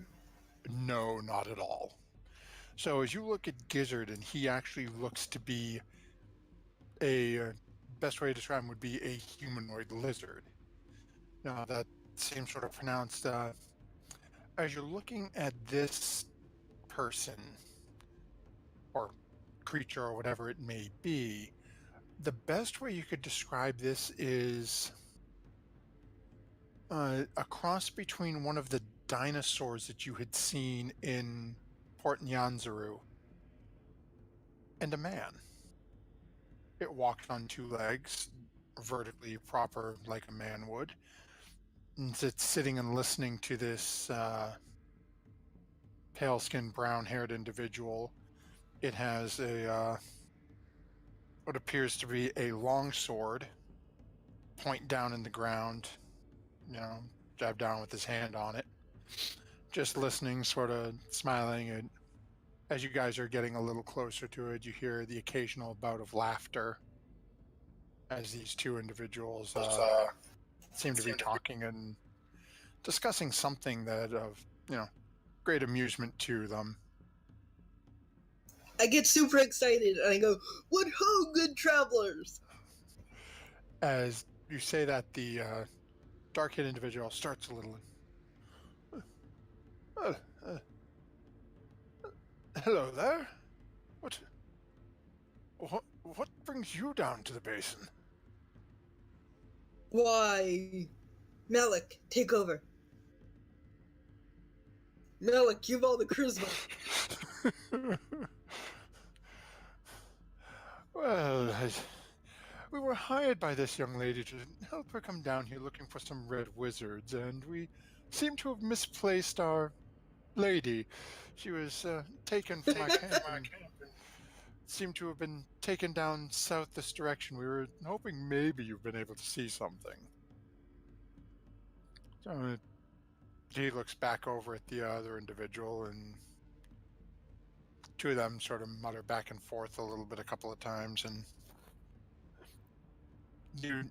as you're noticing him and this conversation they seem to be having, you notice that this other individual really isn't actually speaking or saying something, saying anything out loud that you can hear, but they seem to be having some form of a conversation. So eventually, the brown-haired individual and two of them go back and forth, and Is it in a different language, or can we tell it's telepathic? go ahead and make an intelligence check. Oh dear. And while you're rolling that, the image you see of the other individual, I don't know anything ever. that's what you see. Oh, he looks friendly. Can I roll something to recognize this creature? Oh, that actually you already did with the Arcana check. I just forgot to restart going into the conversation. Bad DM. As you're looking at him, as I said, you have heard of this species, but you've never actually seen one. There's maybe two in the world, if that. Wow. As you look at him, you know from your reading, you know him to be a Sorial. Sorial. Yep. This is a Sorial, which I know so much about. And as the creature sort of tilts its head and looks at you a little and just sort of nods again, not saying anything, the brown-haired individual stands up and says, "Oh, I haven't seen much recently, but we know we've seen the red wizards further to the south in the past. The name's... forgive me, I should really introduce myself. The name's Climber. Artis Climber. This Hello, my Artis. loyal My friend. name is Solana. How are you today? Good meeting to you, Solana. We are doing well as can be, just keeping on our business.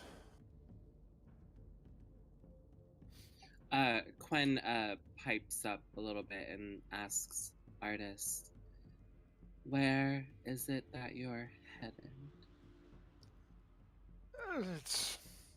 We find ourselves moving throughout the basin and other areas in Charlotte. We try to keep moving and keep ahead of things. And I help people when needed, but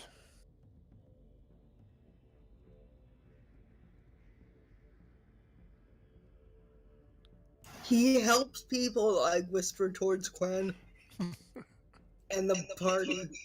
He helps people. That's good. What do you do to help people, artist climber?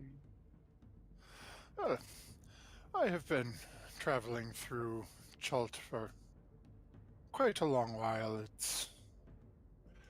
I know the area fairly well. What what are you seeking? What brings you to this area? It's not often we get people this far down in the basin. Well, the lady that we were supposed to be down here with saw visions of the red wizards that you found. Have you seen lobster people by the chance? He sort of laughs a little bit at that. You mean the Aldani? Uh, Yes. not in a few months. Uh, They pop up every once in a while, but they're usually quite nice. Not much to be bothered with as long as you leave them alone. But they brought you down here looking for red wizards. What business do you have with the wizards? Our patron, whom we've lost, has hired us to bring her down here to view these red wizards. Huh. He seems to I think think. for a couple of moments and sort of scratches his chin. Nothing else brings you to Chalt, just this person you were bringing down here for the wizards? Well, artists, I am from the Feywild. I've come in search to find my mother. I thought that maybe she might be in Chult, but our party was contracted by an archmage of Faerun to come and search for an artifact called the Soulmonger. Have you heard of this? Soulmonger. It seems that it's the cause of a terrible disease that's afflicting the whole world, it seems. Huh. There is.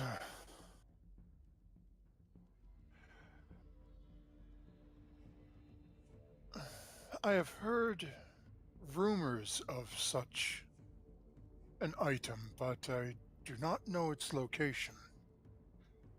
This is. You said you are here to destroy this thing. We said that we are looking for it.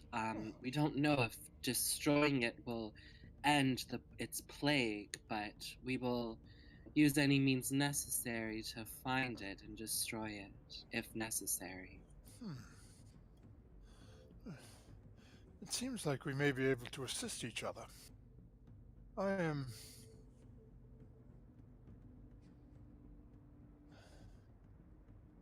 Once lost a love of mine, and it seems to have. I need to find a way to bring them back, which is not possible due to this curse that is on the realm. Well, then it seems that our objectives are in alignment.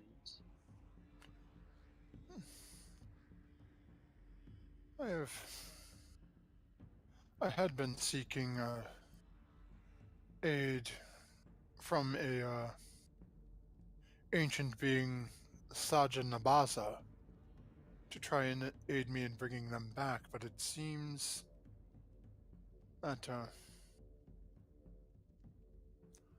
I have been unable to locate the city where this creature lives. It may Can be I that I've run into you here to aid you first. can I roll something to recall Sazanabana, that name? Sure, go ahead and roll a go ahead and roll a history check.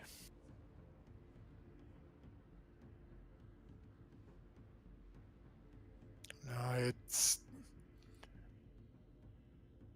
too regional. You're not familiar with that the history in that area of Chult well enough. The name. There are so many different guardians and spirits that people worship in this area. They're not.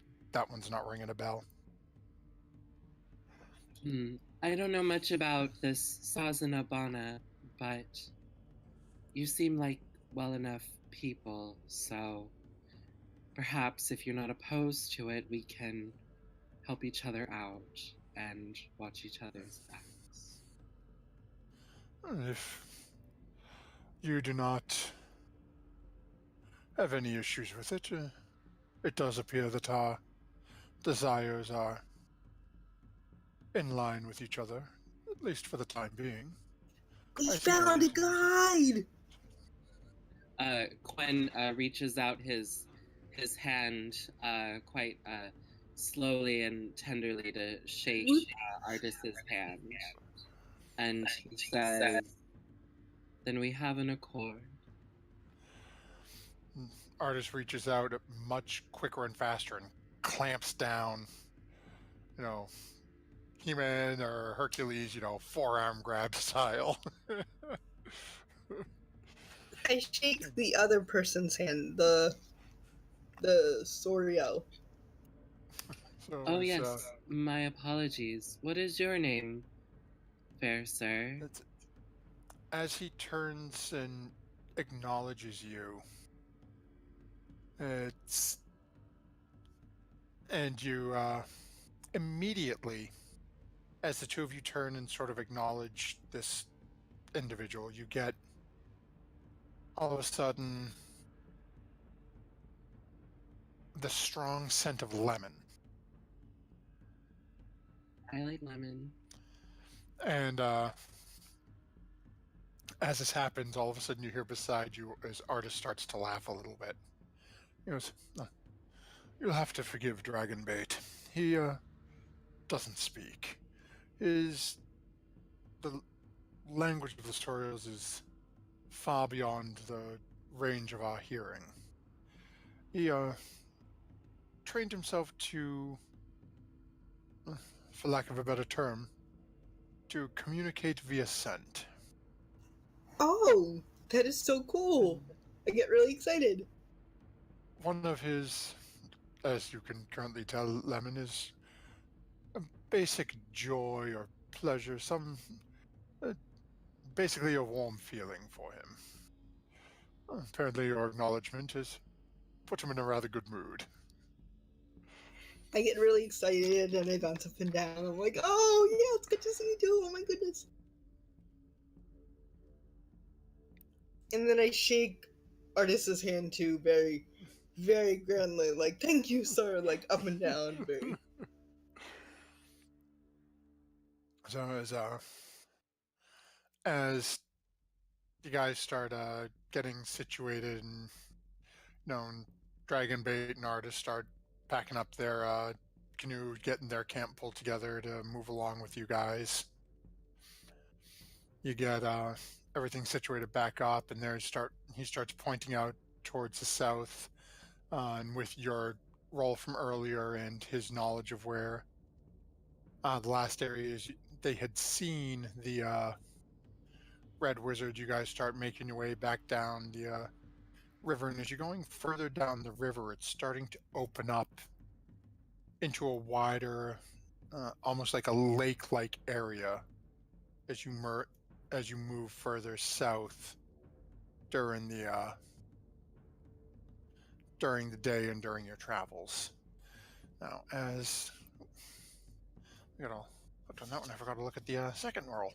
So as you guys are making your way down, pass through lunchtime again, the group making small chit chat with each other, with artists, as people's interests may or may not be with.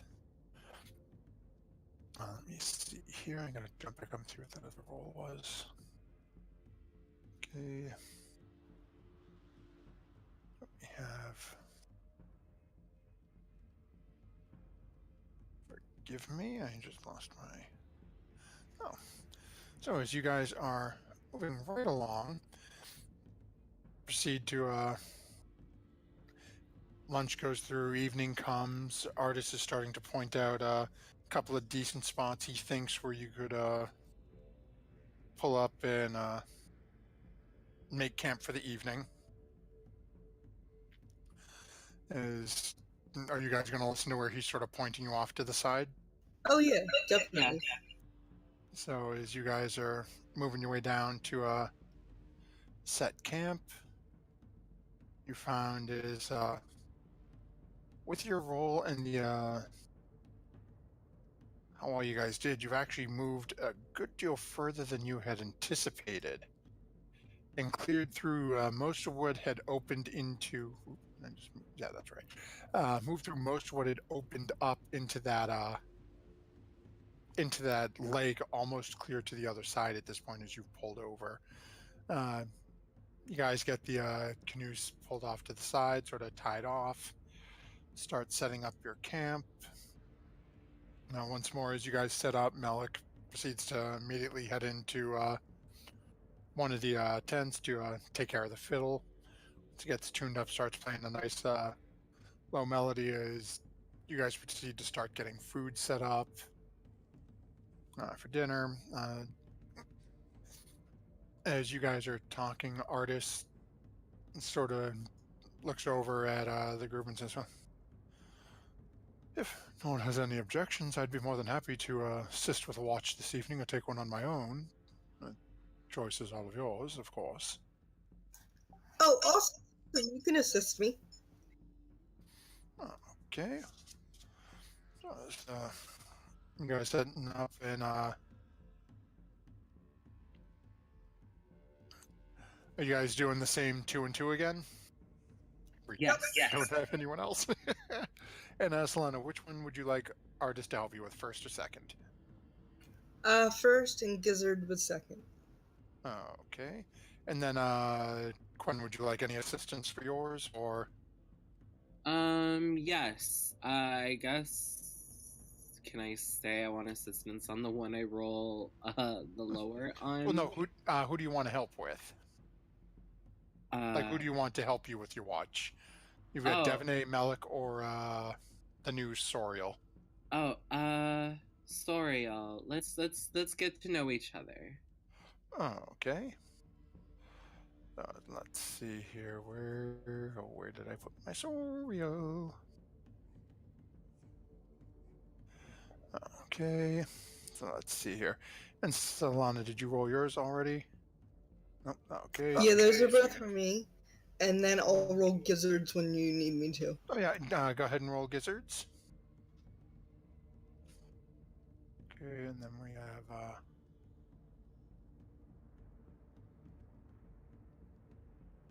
Perception is Wisdom.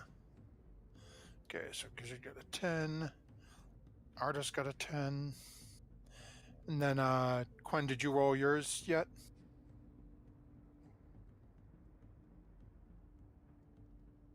Then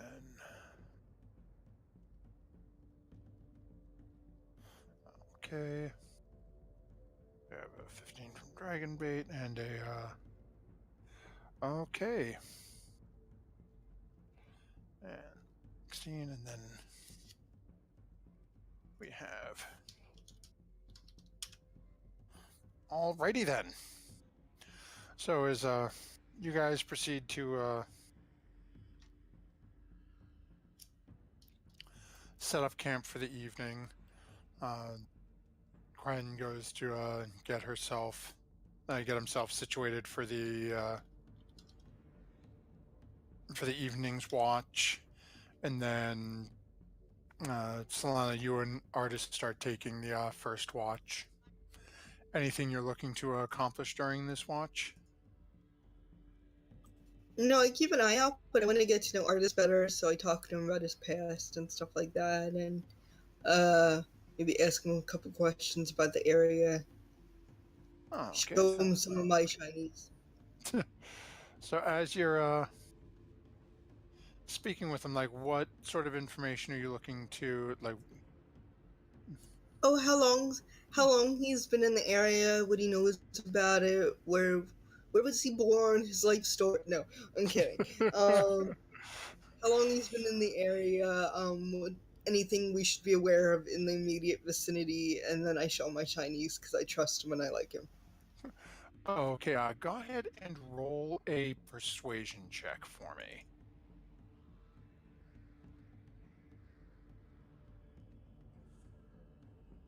we are gonna see something here. Okay. So as you're discussing with Arzanus, he proceeds to tell you that his my return to Chult, as I mentioned, was trying to reunite with my beloved Alessandra.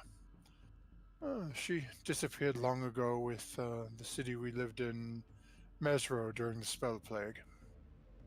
I had waited for years for them to return on their own, but nothing as of yet, so I've been seeking a way to bring them back.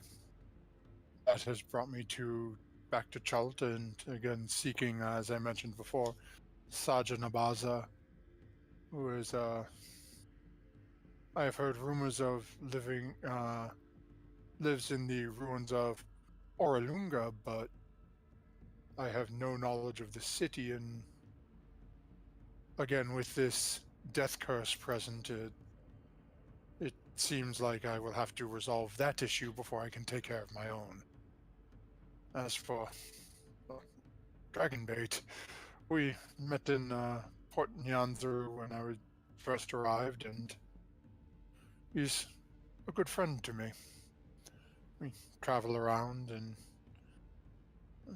we keep ourselves on the move, always ever present on the move.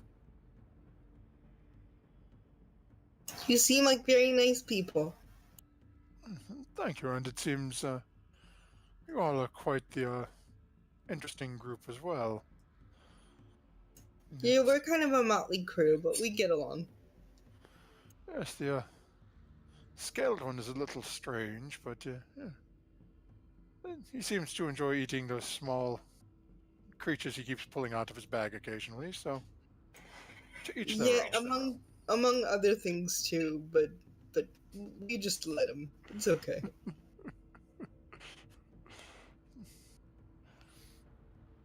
As you guys proceed to go through your watch, the watch seems to go through without much of a problem as you two chit-chat back and forth, Artis eventually begs off and goes to pass out you wake up Gizzard. You and Gizzard seem to pass through your watch without any issues whatsoever. As the as your second watch comes to a close and you go to well, we'll phrase it to go awaken Quen and Dragonbait. Okay, I go over to Quinn and I poke Quinn, and then I go to Dragonbeat and I do Druidcraft and I offer him a flower to wake him up.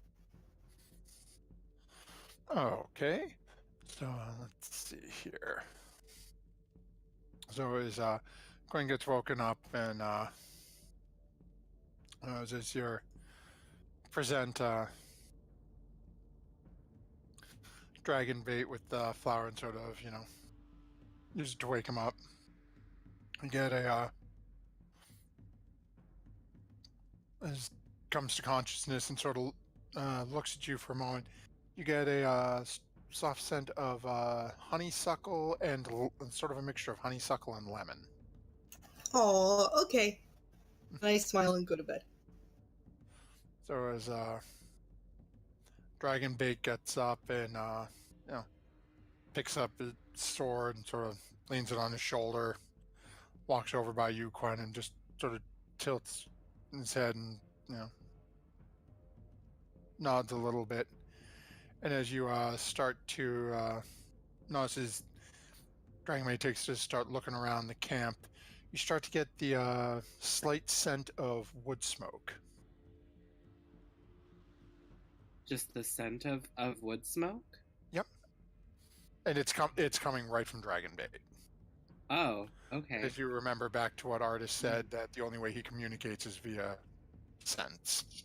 Yes. I whisper to Chi-Chi, who's sitting on my shoulder, to try and find the most fragrant flower in the jungle and make it bloom and then bring it back to me. You get a little nod of acknowledgement and then feel,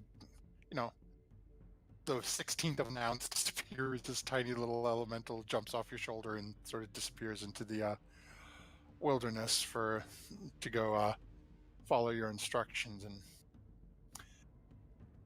as you and Dragonbait are patrolling around and doing your watch, is there anything you're trying to take care of at the same time, or just? He woke up with a sprightly mood in his step, and I think he's just gonna be optimistic right now, and he's gonna climb a tree in the middle of camp, and he's gonna look out and see what he can see, and see if he can spot any rays of sunlight peeking over the ridge. Okay.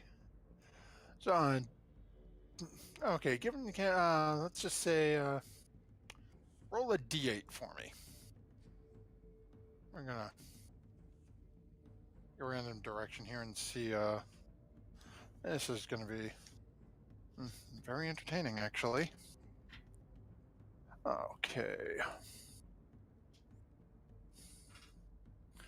So as you start, you're sort of looking around the camp, and you manage to see within probably,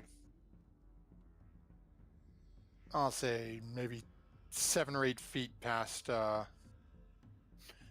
you, there is a fairly big tree. Looks like it would be actually fairly easy to climb up. You don't think you'd have too much trouble with it. It's just go ahead and make a strength check to climb up the tree. Can I roll acrobatics instead? And sure, we can try it. Thank you. Okay.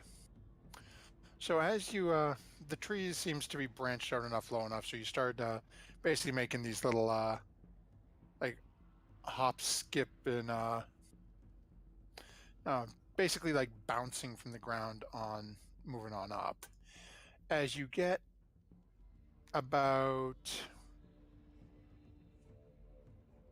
we'll say maybe 7, 8 feet up in the air, everything seems to be going fine. You get about 10, 15 feet up, and all of a sudden, dropping in front of your face, you see this. How nice.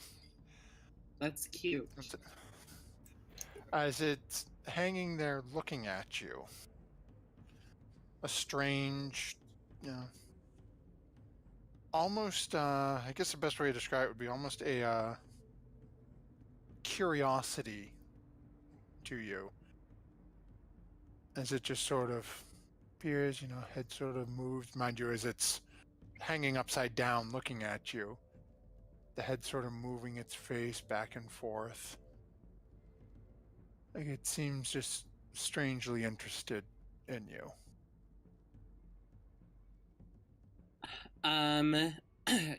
Can I see if I recall anything about this creature? Sure.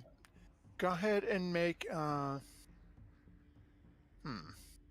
ahead and make a nature check. Okay. I'm so bad at nature. It's not strictly magical, so I can't. I was trying to find a way to do it Arcana. It's like I really can't. And as you're looking at it, you know it's native to the region, but that's about it. You don't know much else about it. Okay. So what's it doing? Is it just like hanging upside down? At the moment, it's literally, as you're looking up, it's right above where you are on the branch, and it's literally 2 inches in front of your face. I mean, you can smell the breath on this thing, and it's not a good odor.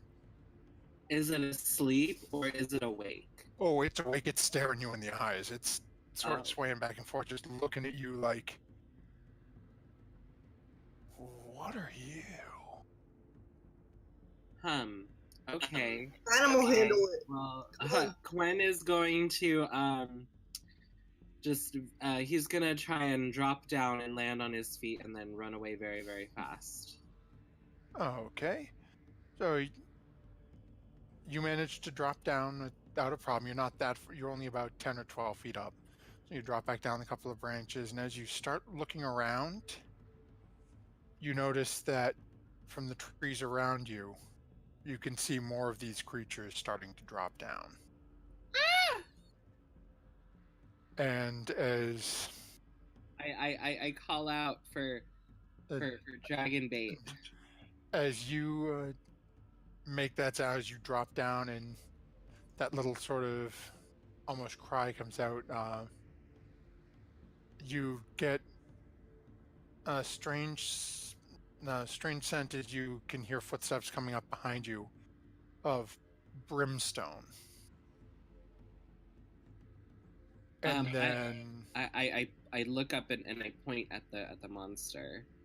and as you point up, immediately you get a very strong scent of violets. Wow, I wish I had Google Translate for this. Go ahead and actually, yeah, your first day meeting, you really wouldn't have much to go on this. So as this is going on, and you have backed away from where you ran into this to this thing off on the side, off on the side, and as you've noticed, as Dragonbait has come up and sort of, as you can smell the violets, Dragonbait sort of comes up and sets himself between you and this creature. Can I? Let me think. I want to distract this thing. I don't know. Go ahead. I'm still thinking. Okay. As you start looking around, your count 3, 4, now 5 of them. There's the one that you initially saw is now hanging from the lowest branch of the tree. Again, that head just sort of swaying back and forth a little bit. As you're looking around at the others, there are 4 that are now on the grounds at different points around the camp, slowly starting to take steps forward. I cast Minor Illusion, and I want to make one of those little. I want to make the illusion of like a really fat, unicorn bunny looking things, and make the illusion of it scurrying across the camp and like leading it away from us. Well, let me do this real quick. So we will jump over here. Now, mind you, Chi-Chi's just stuck in the corner because Chi-Chi's off in the middle of the forest. That's never good. Okay. So don't worry, Chi-Chi's not surrounded by critters about to get mauled. So go ahead and let's see. So you're doing Minor Illusion? Yes. So let's see here. Let me just grab the info on Minor Illusion here. Because I never remember it. And really, gonna beat my producer. Minor. And sorry for those viewers.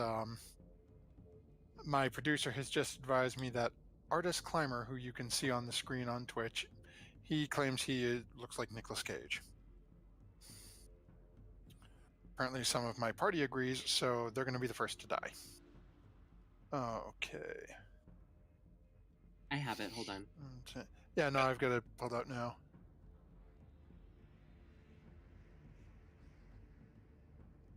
Yeah, so it's a sound or an image. Yeah, so we can make that work. Okay, so we're going to have... There is a bunch of them here. So what's your spell check your spell DC? It is 13. Oh, spell save DC is 13 on intelligence. Okay, so let's see here. Yeah, so we're gonna have them. Yeah, so they're passive. What is the interaction? No, it's an. Let's see here. They don't have saves for these guys. Let's take a look.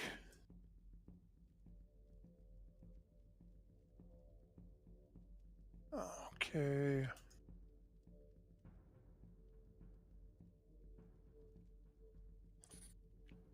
Okay. Oh, well. Okay. So, and where are you putting this? Like, where are you having it run by? So I want it to run. Hold on. Which So means I you can just basically kind of want it to run in a circle around the group, and then have it like leave through the south west corner. Okay. So let's see here. Just to make things easy, they're gonna have these guys roll initiative so I can keep track of who's who here. Give me a second so I can jump over here. There's a couple of them, depending on how the party behaves, are may be fooled by this, but a couple of them there is no shot that they have any interest. So let's see. Oop, I have my ruler. Okay. 1, 2, 3. Holy Mother of Mercy. These guys like their initiative. Okay. Ending. Okay. Let's see who has. Okay. So, you're fine.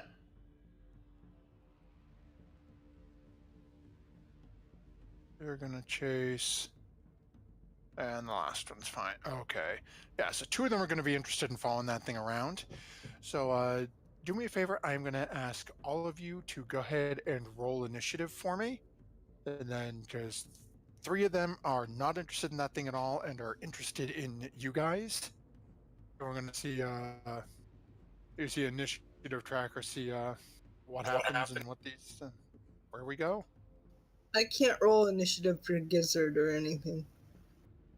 You should be able to, unless you have Devon.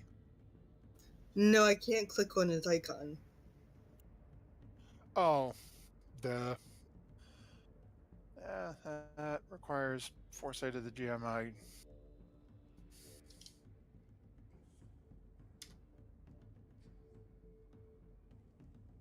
Okay, now you There can. we go. Yeah. And give me a second. Then I will set Devon up for. Sorry, Gizzard. Rolled really crappy for both of us. No worries. Okay, there you go. Lennon, so you can roll for Devon now for me. And then I have got to roll a bunch of people. Where are we?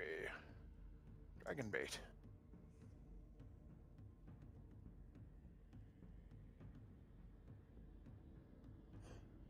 And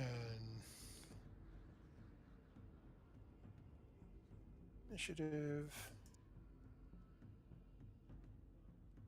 I can't select Debonair. You should be able to. Just put you on a token. Give me a second. Let me roll climber artist real quick. I don't know why I keep wanting to call him climber. His name is Simber. Okay, Devonay. That's if you have access to our token. Just to make sure you are over here with right, not on Gizzard. Yeah, it's not letting me select it. I don't know. Maybe it's just glitching for me. Are you on the ruler? No, I because you was guessed you're the on. ruler. Oh. Times I've done that.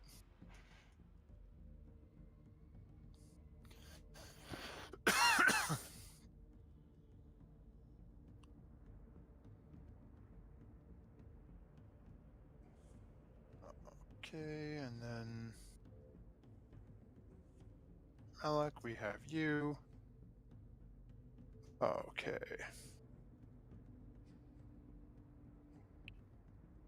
So we'll reorder. Okay. So the first one is one that is not interested. We're gonna do this. So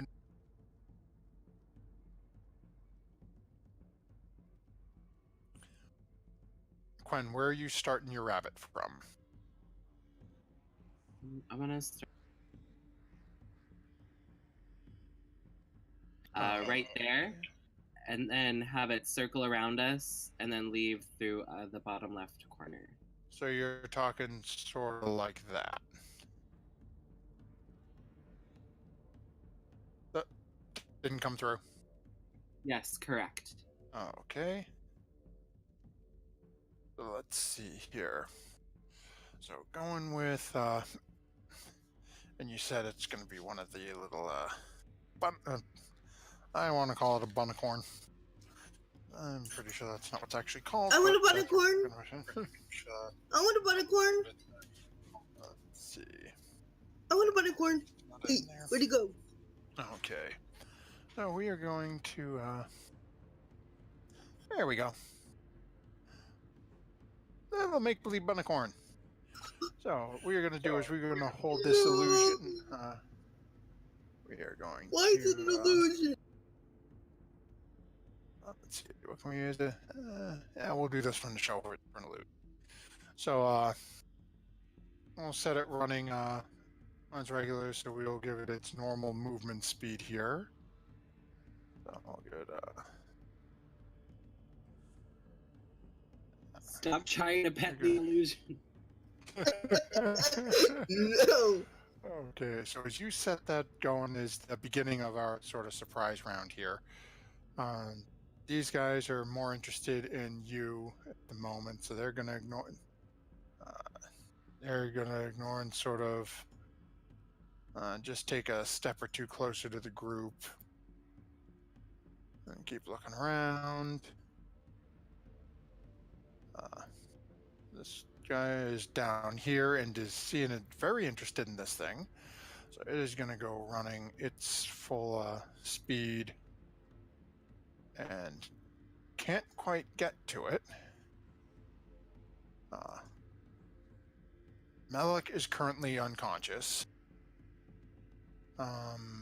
This thing actually can get to it, and it is going to charge and make a run in and try to make a bite and claw attack against it.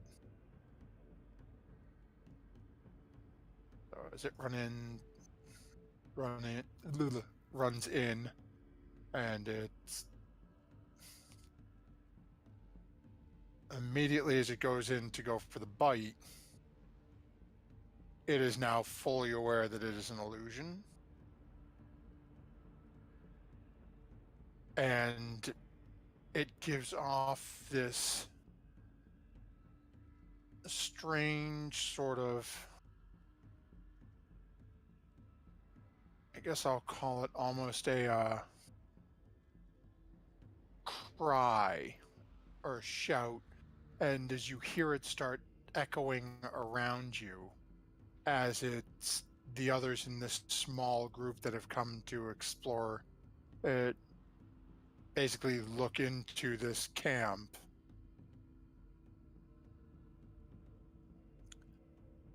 It stops just as quickly as it started. But Quen, you and Dragonbait are the two that are currently awake, start seeing that the tails on the 4 that are immediately in front of you and the one that's sort of way off in the back behind you guys, the tails are all moving around in sequence. Like one will move and point one way and then another will respond. It looks like they're communicating through their tails. And as they seem to be getting, actually, you're just keep getting stronger and stronger, this scent of violets coming from dragon bait. And as he attacks, and this is now going to come charging over towards Gizzard. And unfortunately closed my thingamajiggy. This guy is going to come charging at Gizzard. And as Gizzard is laying there just out of reach, it is going to actually force... do me a favor, Solana, and can you roll a wisdom save for Gizzard for me?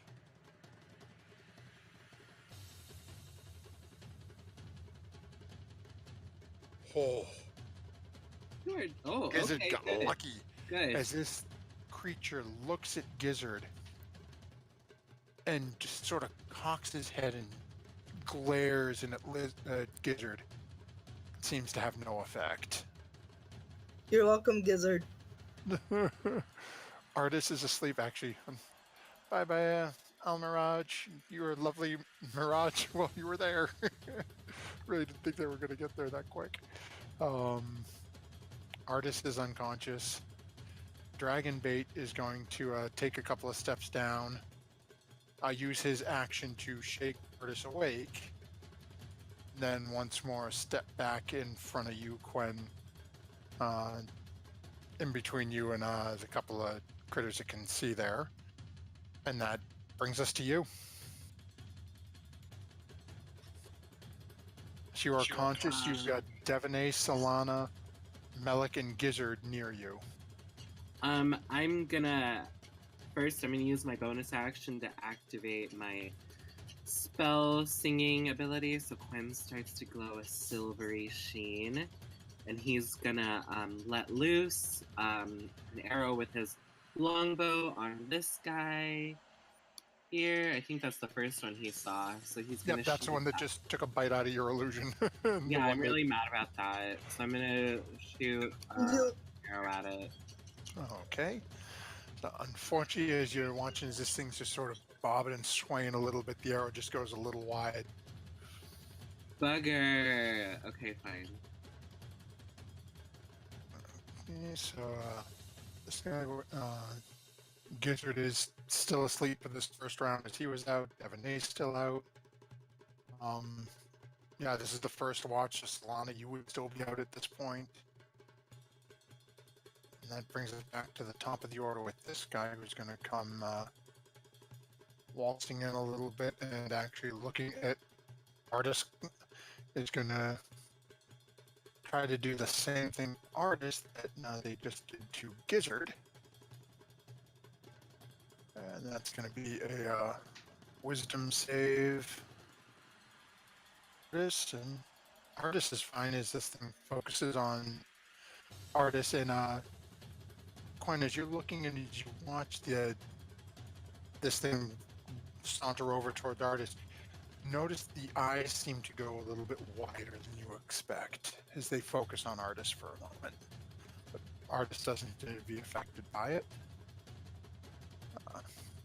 This one over here is going to charge over right at Dragonbait and is going to make 2 attacks against Dragonbait. No, not Dragonbait. Well, it's only a 6 for the first. Let me check. Dragonbait's nope. Dragonbait manages to knock it aside with his sword. The other one that was so interested in the illusion is now angry and is going to once more focus on Artist. So Artist is right in front. And Artist fails the save this time. And at this point, okay, Artist ends up taking 15 points of damage Ooh, that's not good. and is now stunned for 1 minute. That's not good. Stunned, we will use that one. Okay, that will bring us to Milik, who's unconscious. This one is the initial one that just shot at. So, Quen, I need you to make a wisdom save for me. It's this thing, you invaded this thing's home and now shot at it. It is not your friend. and No. and Quen is unfortunately stunned at the moment. And Quen, you take 16 points of damage as you watch as this thing's eyes open wide at you, and immediately you feel this sharp pain burn at the base of your skull. Does As you, Solana or anyone else notice this and avert their gaze? it's not. Solana and everyone else would just be waking. Well, I would say we've just have started waking up as this all started last round. Okay. So at this point, is like you're in your tent, relaxing. You hear noise. You're getting up. You're grabbing your weapons. You wouldn't notice exactly what happened to Quen and Artist, but when you stick your head out, you notice they'll both be sort of doing the Mortal Kombat fatality move, where they're just sort of sitting there for a second. Yeah. And then, okay, that brings us to the next one, which is this one down here, which failed its attempt on Giz a few moments ago, did not recharge that ability. So he comes charging up and is going to make 2 attacks on Gizzard. Nope. Neither hit. Artist is stuck in La La Land at the moment, so he can his roll to try to shake it off again. Okay, he is still stuck in La La Land. Dragon Bait is okay, and is actually one of them stunned Quen, which would irritate him, but at the same point there's another one right beside him. He is not going to walk away from Quen and leave that one right there. So, let's see. He is going to swing with his longsword using 2 hands. That'll hit. He has a Holy Avenger? Yep. What the heck? Wow. And that is 14 points as he carves deep into this creature. And that brings us to Quen, who is currently stunned. Go ahead and make a wisdom save for me.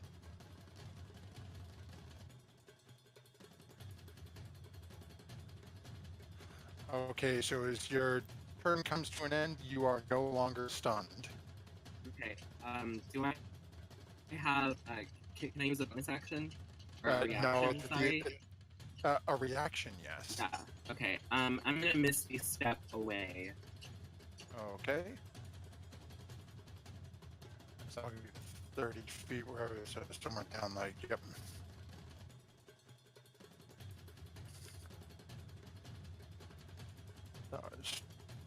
You come to and immediately, nope. and then that brings us to Gizzard. So what would Gizzard be doing, Solana? Conscious, you just get poked. I am going to have him attack the guy next to him. Okay. He gets a spear and unarmed, right? Yep, he gets a spear and unarmed or spear and bite.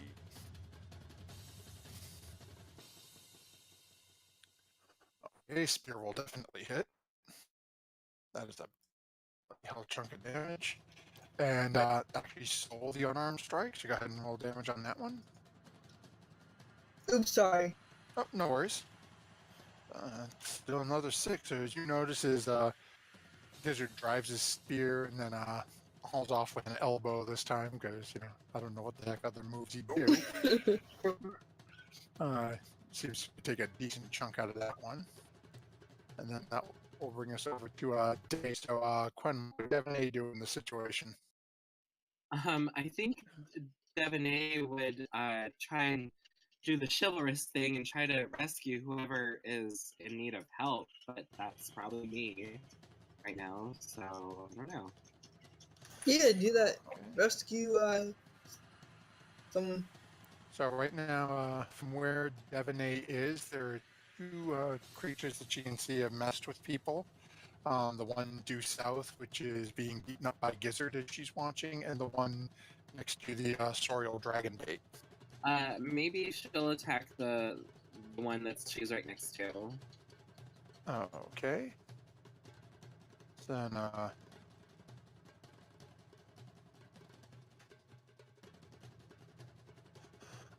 okay, so we'll go 1, 2. Okay, Scimitar will miss. The short though. So that will hit for 4 damage to this guy. Oh, sorry, I will correct that. Oh, I can't see you either, sir. I'll try to correct that in a moment.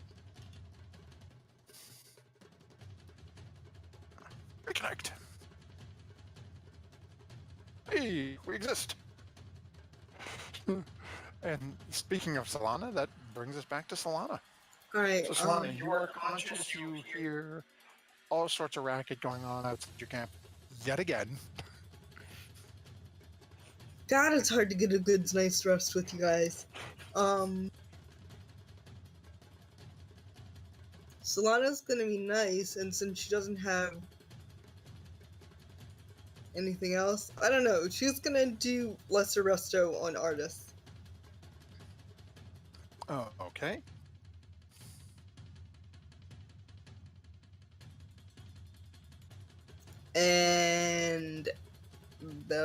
And then she's going to get between Melik and the monk for safety. Okay. As you move down, so that will bring us over to this guy who is going to see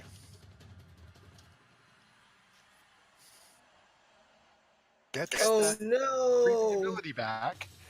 So seeing that Artis is out of it, is going to try to put that guy right back under.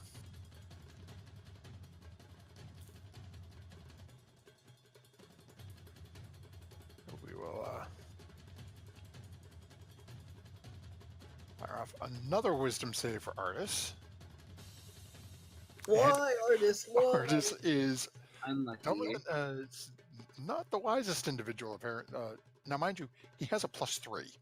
Ugh, So, never mind. So roll better. Stop rolling only good on monsters. that brings us over to this guy who... Nope, doesn't get it back, so he's going to bite and claw at Dragon Bait again. Oh, poor Dragon Bait. Neither one hits. Good. This guy is still upset that the Bunnicula, Jesus, bunny was not real. Me too. Oh no. And gets his ability back. And Melik is actually still in Melik's tent, so he's not going to see that. So he's going to look at look up at dragon bait. Oh no! Actually, no, because dragon bait's already got one. Yeah, no, I'd look at dragon bait because Gwen seems to be running away, and he doesn't seem overly concerned with that. So, dragon bait makes a wisdom save. Oh no! Dragon bait is stunned. Our And two that will- OP guest characters are dying. I Great. know. I think I'm gonna save the dragon bait. Okay, and that brings us to Melik. Let's see, what does Melik have here as Melik's coming to consciousness? Let's see.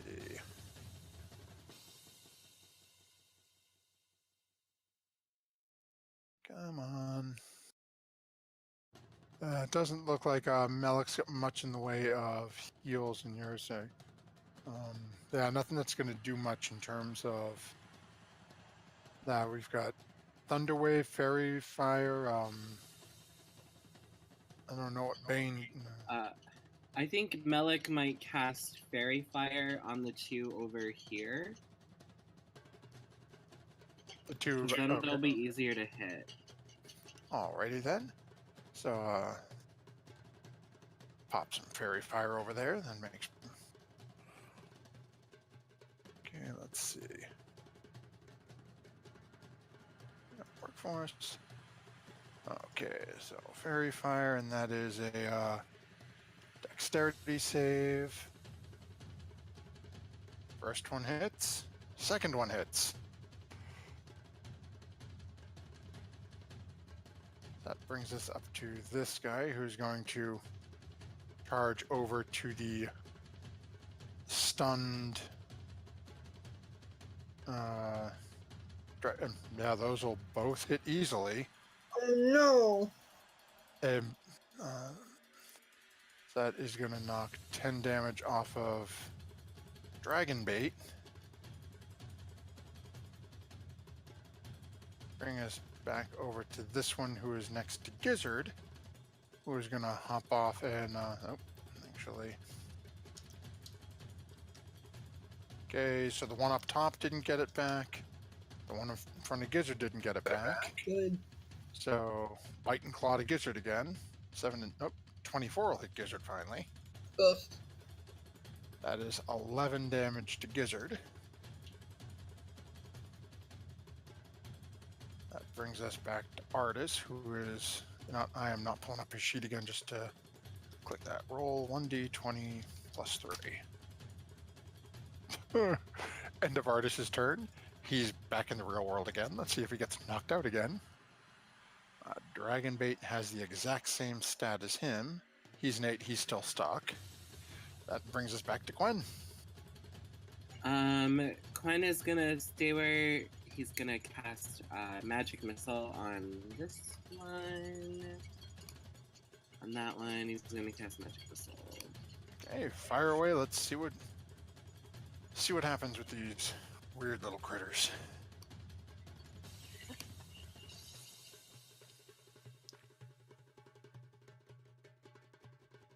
Okay. So as you fire off your magic missile, this thing just crumples and falls in front of Gizzard as you blast into it. Ha! Yeah. And then Quinn's gonna move over here.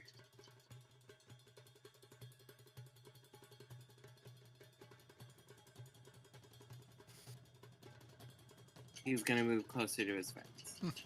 Okay. That'll bring And us that's it. over to Gizzard. He's just gonna look back to Quinn and say, "Thank you. I will go help." And actually, I shouldn't say that. Solana, what's Gizzard doing? Same thing you were gonna do. He's gonna move up there. Okay, go ahead and make a couple of attack rolls for us.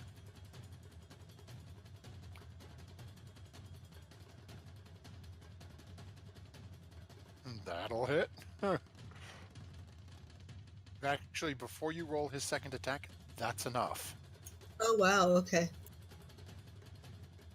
Can he move and hit the other guy? Yep.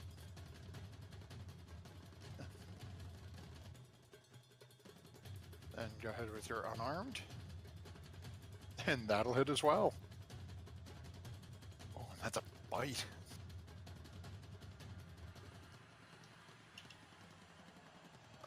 Okay, and actually that is going to heal Gizzard for 4 points. Nice. Because of his weird chomping ability there. And that will bring us over to Devonay. So, Quen, what would Devonay do? Devonay would protect Dragonbait. Okay, so Devonay will charge over here, as it makes sense, and will give advantage on the attack then. And let's see.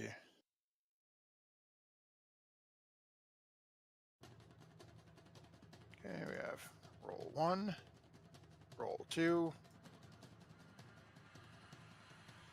Okay, so actually both of them will hit. Oh. Actually, yep, so the first one is not quite enough on its own. But with the second one, that is enough to wipe out the third of them. And that will bring us back to Solana. Let's see. I think I want to cast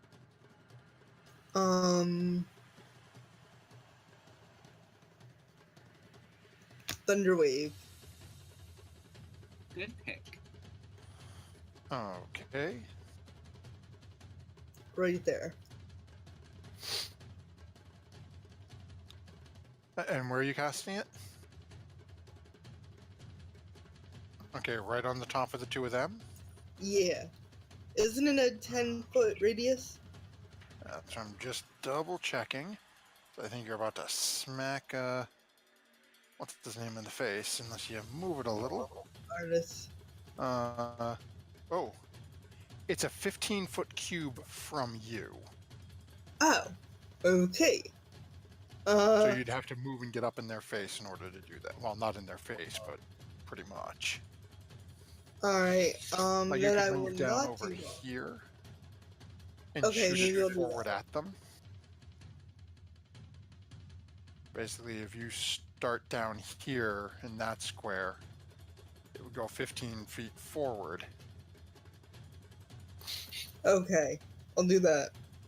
Okay, so go ahead and make your roll, and then they go to make a saving throw against it, right? Yep.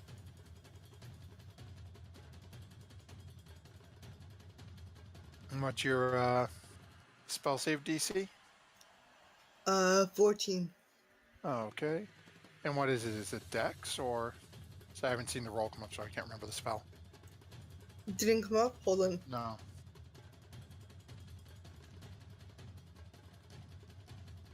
It's not coming up for me for some reason.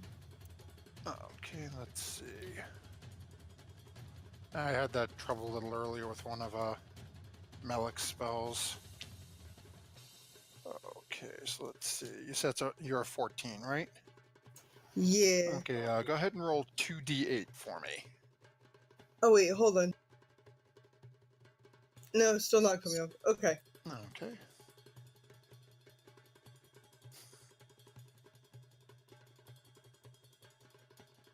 I said neither one is going to make it, so go ahead and roll your 2d8.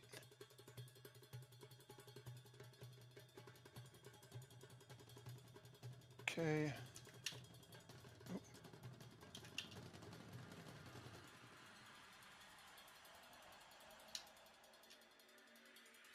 Okay. And anything else you do, or staying where you are? I thought I had more than one level 2 spell slot, but I guess not. But okay, I'm gonna You take should have two, what level are you? You're 4, 4. right? Because I tried to cast it at a higher level, and that's why it wouldn't let me. So I only used one lesser resto this period, right? Oh, but if you haven't added them back on your spell sheet, if Oh. you've been subtracting them, like if you look at your spell sheet, if it says 0, you have to click that and put it back up to 2 if you've been removing them. Oh, okay, I got you. All right. Oh, Yeah, if it well, says just for 0, it'll future. error out on you. Okay, just for future reference. I got you. Okay. Oh, I'm gonna move back a little. okay, so we had 5, 10, 15, 20. Yeah, you're good. And that'll bring us over to this one who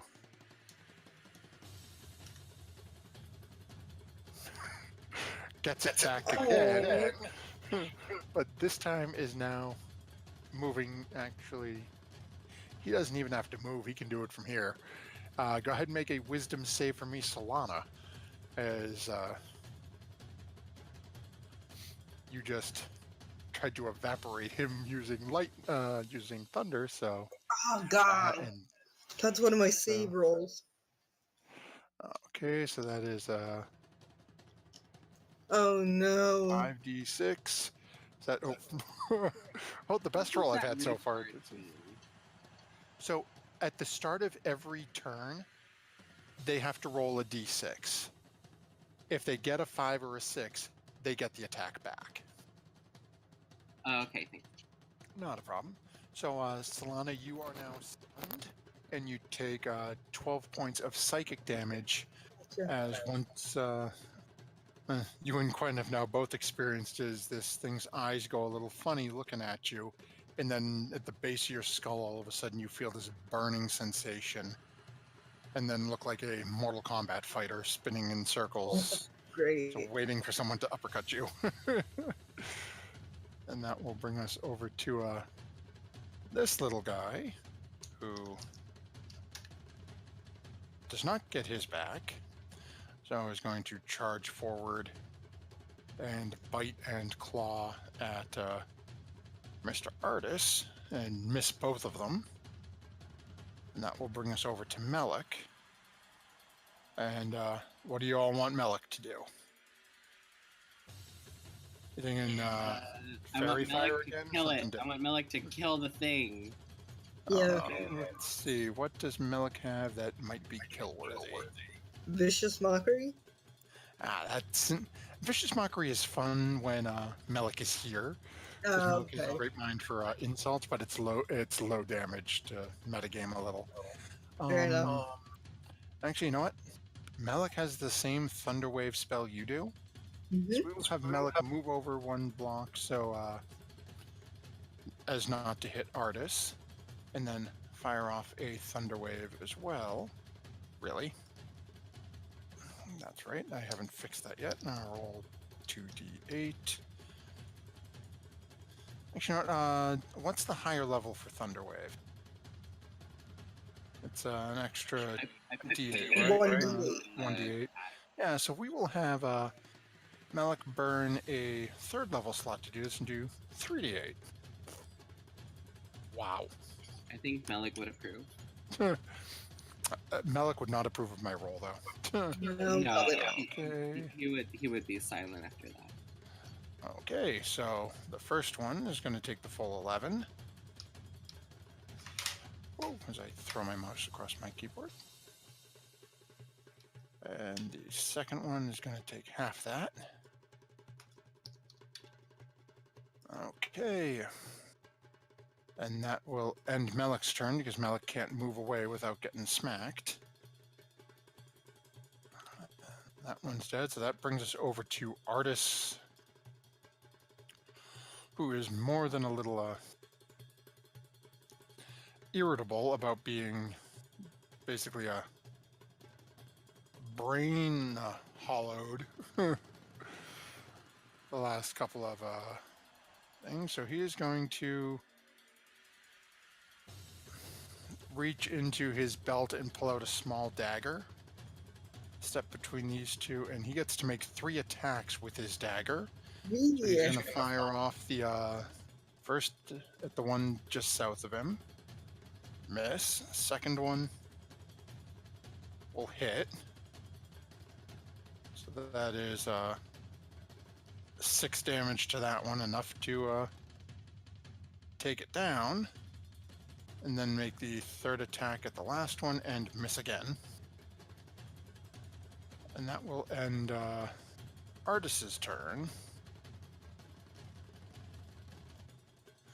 and bring us to Dragonbait, who is On Dragon currently Bait. still Do it. stunned. 1d20 plus 3.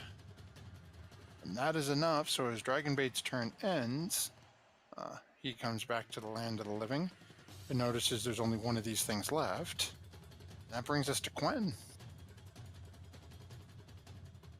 Okay. So Quen is going to. Hold on. Yeah, okay. So his spellmate's still active, so he can make it. He's gonna move right to that little guy over here. And he is going to. Let's see, what do I want him to do? Jesus.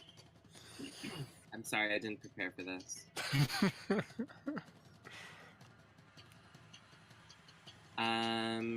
He's gonna stab it in the face with his rapier, and at the same time cast a green flame blade on it, and to burn it to its furry butt. Okay, go ahead and make your roll.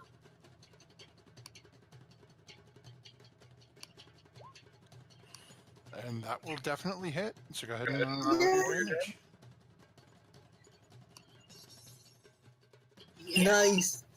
And how much does it do with the flame damage as well, you said? I think it's a D6. Hold on. Oh, okay, so go ahead and roll that.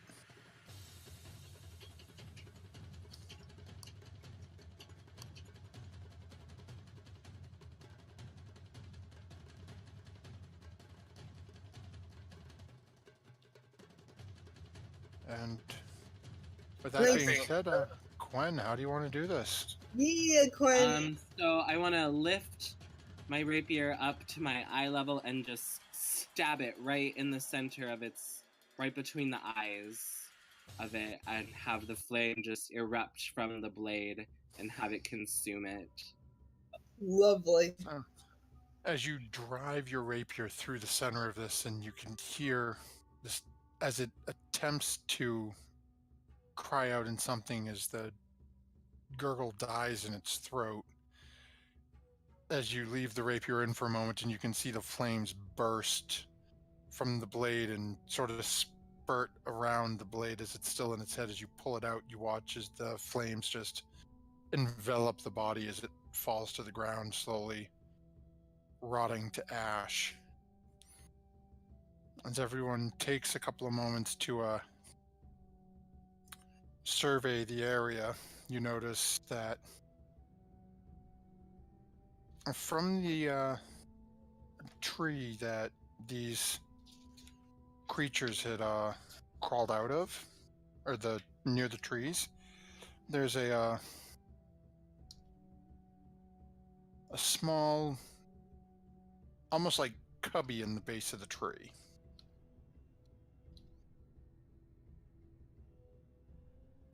I'm still paralyzed. I don't know any of this.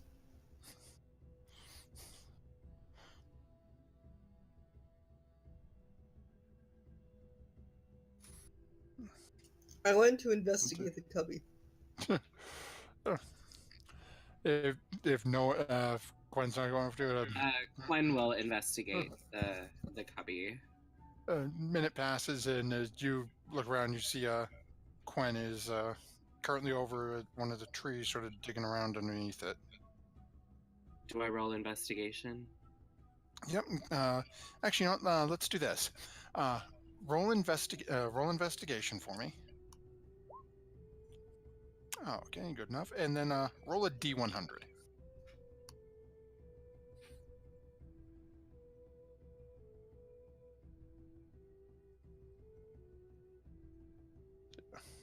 Be more fun to have you roll it. Oh, okay. So as you're going through and looking at it, you see that there is looks to be a small lock. A lock? Yep, L-O-C-K. Looks to be in actually really good condition. Okay. So I want to know more about this. What do I use to check it out to get a better look at it? Uh, you can use either perception or investigation. I'll use investigation again. Oh, okay.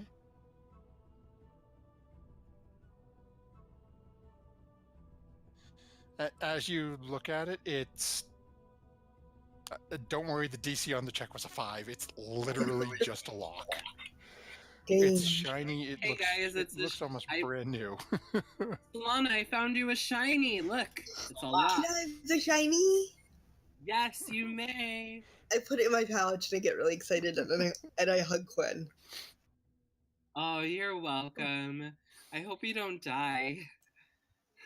Thank you. As I hope you don't die either. as you all look around, you see once more Gizzard with a leg of strange monster gnawing on the flesh of yet another dead creature that you guys have been forced to kill in the jungle. Fair enough. Wizard's really taken to cannibalizing our foes. What's worse is, I wish I could claim this was the DM trying to set him up. No, he did this himself with raptors. I'm just continuing on his theme. Well, I shouldn't say that. I did sort of set him up with the gnome initially, so. But that's what he gets for not being here.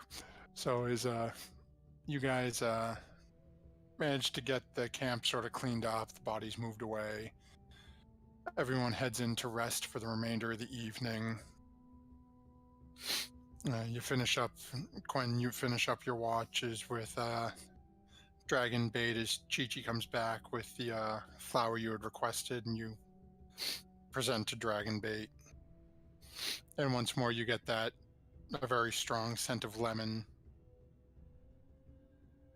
I don't know what lemons mean for you, but I really like lemons, especially lemon pie, so I approve. Thank you. And then is the yes, Digitio, Gizzard has an iron stomach just the same as his player does. And as you guys all finish your evening's rest, wake up in the morning fully refreshed, all that fun mechanical stuff back, full health, full abilities, all the important things that, growing an adventuring party needs. As you come to consciousness, when you wake up the others, start getting breakfast together, you hear artists call over to the group and say, "Oh, been looking for the red wizards. Your best bet is probably to look there. That's the last place we've seen them hanging out." And what you see in the distance through the clear morning sun, floating about 250, 300 feet in the air, Ooh. is a giant stone island. Creepy. As he points it out to you and says, that's the last place he had seen them. And as you're looking at it, you can see a massive chunk of stone and earth torn from the very soil itself, drifts over the swampy ground. Looks to be in this distance some sort of structure on the top of it. Does it look natural or does it look man-made? The structure on top, go ahead and make a nature check. Again, you can tell from the image for player knowledge, but...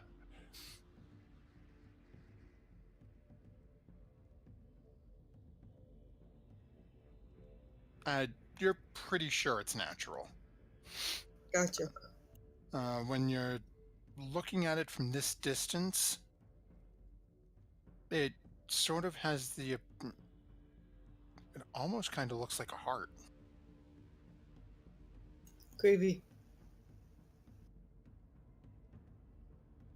And as artist points that out to the group, and the 5 of you all sort of look back and forth at each other, still unsure of where Anita is.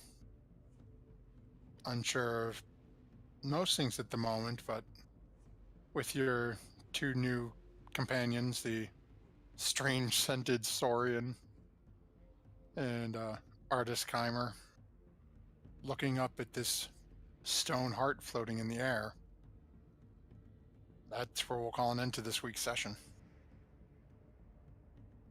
Yay! Good I'd like job, to thank, Jen. Yay, good job, Solana. You did it. We didn't die, We Quinn. didn't die.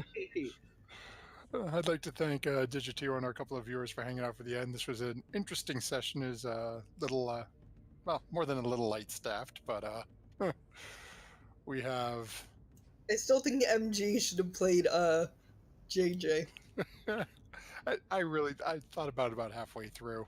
I may start hiring out our producer to jump in if he's willing to pick up some slack when players can't be here. Especially Gizzard, yeah. Yeah, Gizzard, it's hard. Gizzard's so much fun to do. So what we're gonna do, where you guys were the two who were here, then next week you will both have one free nat 20 to use. So just make sure you Hooray note for that down.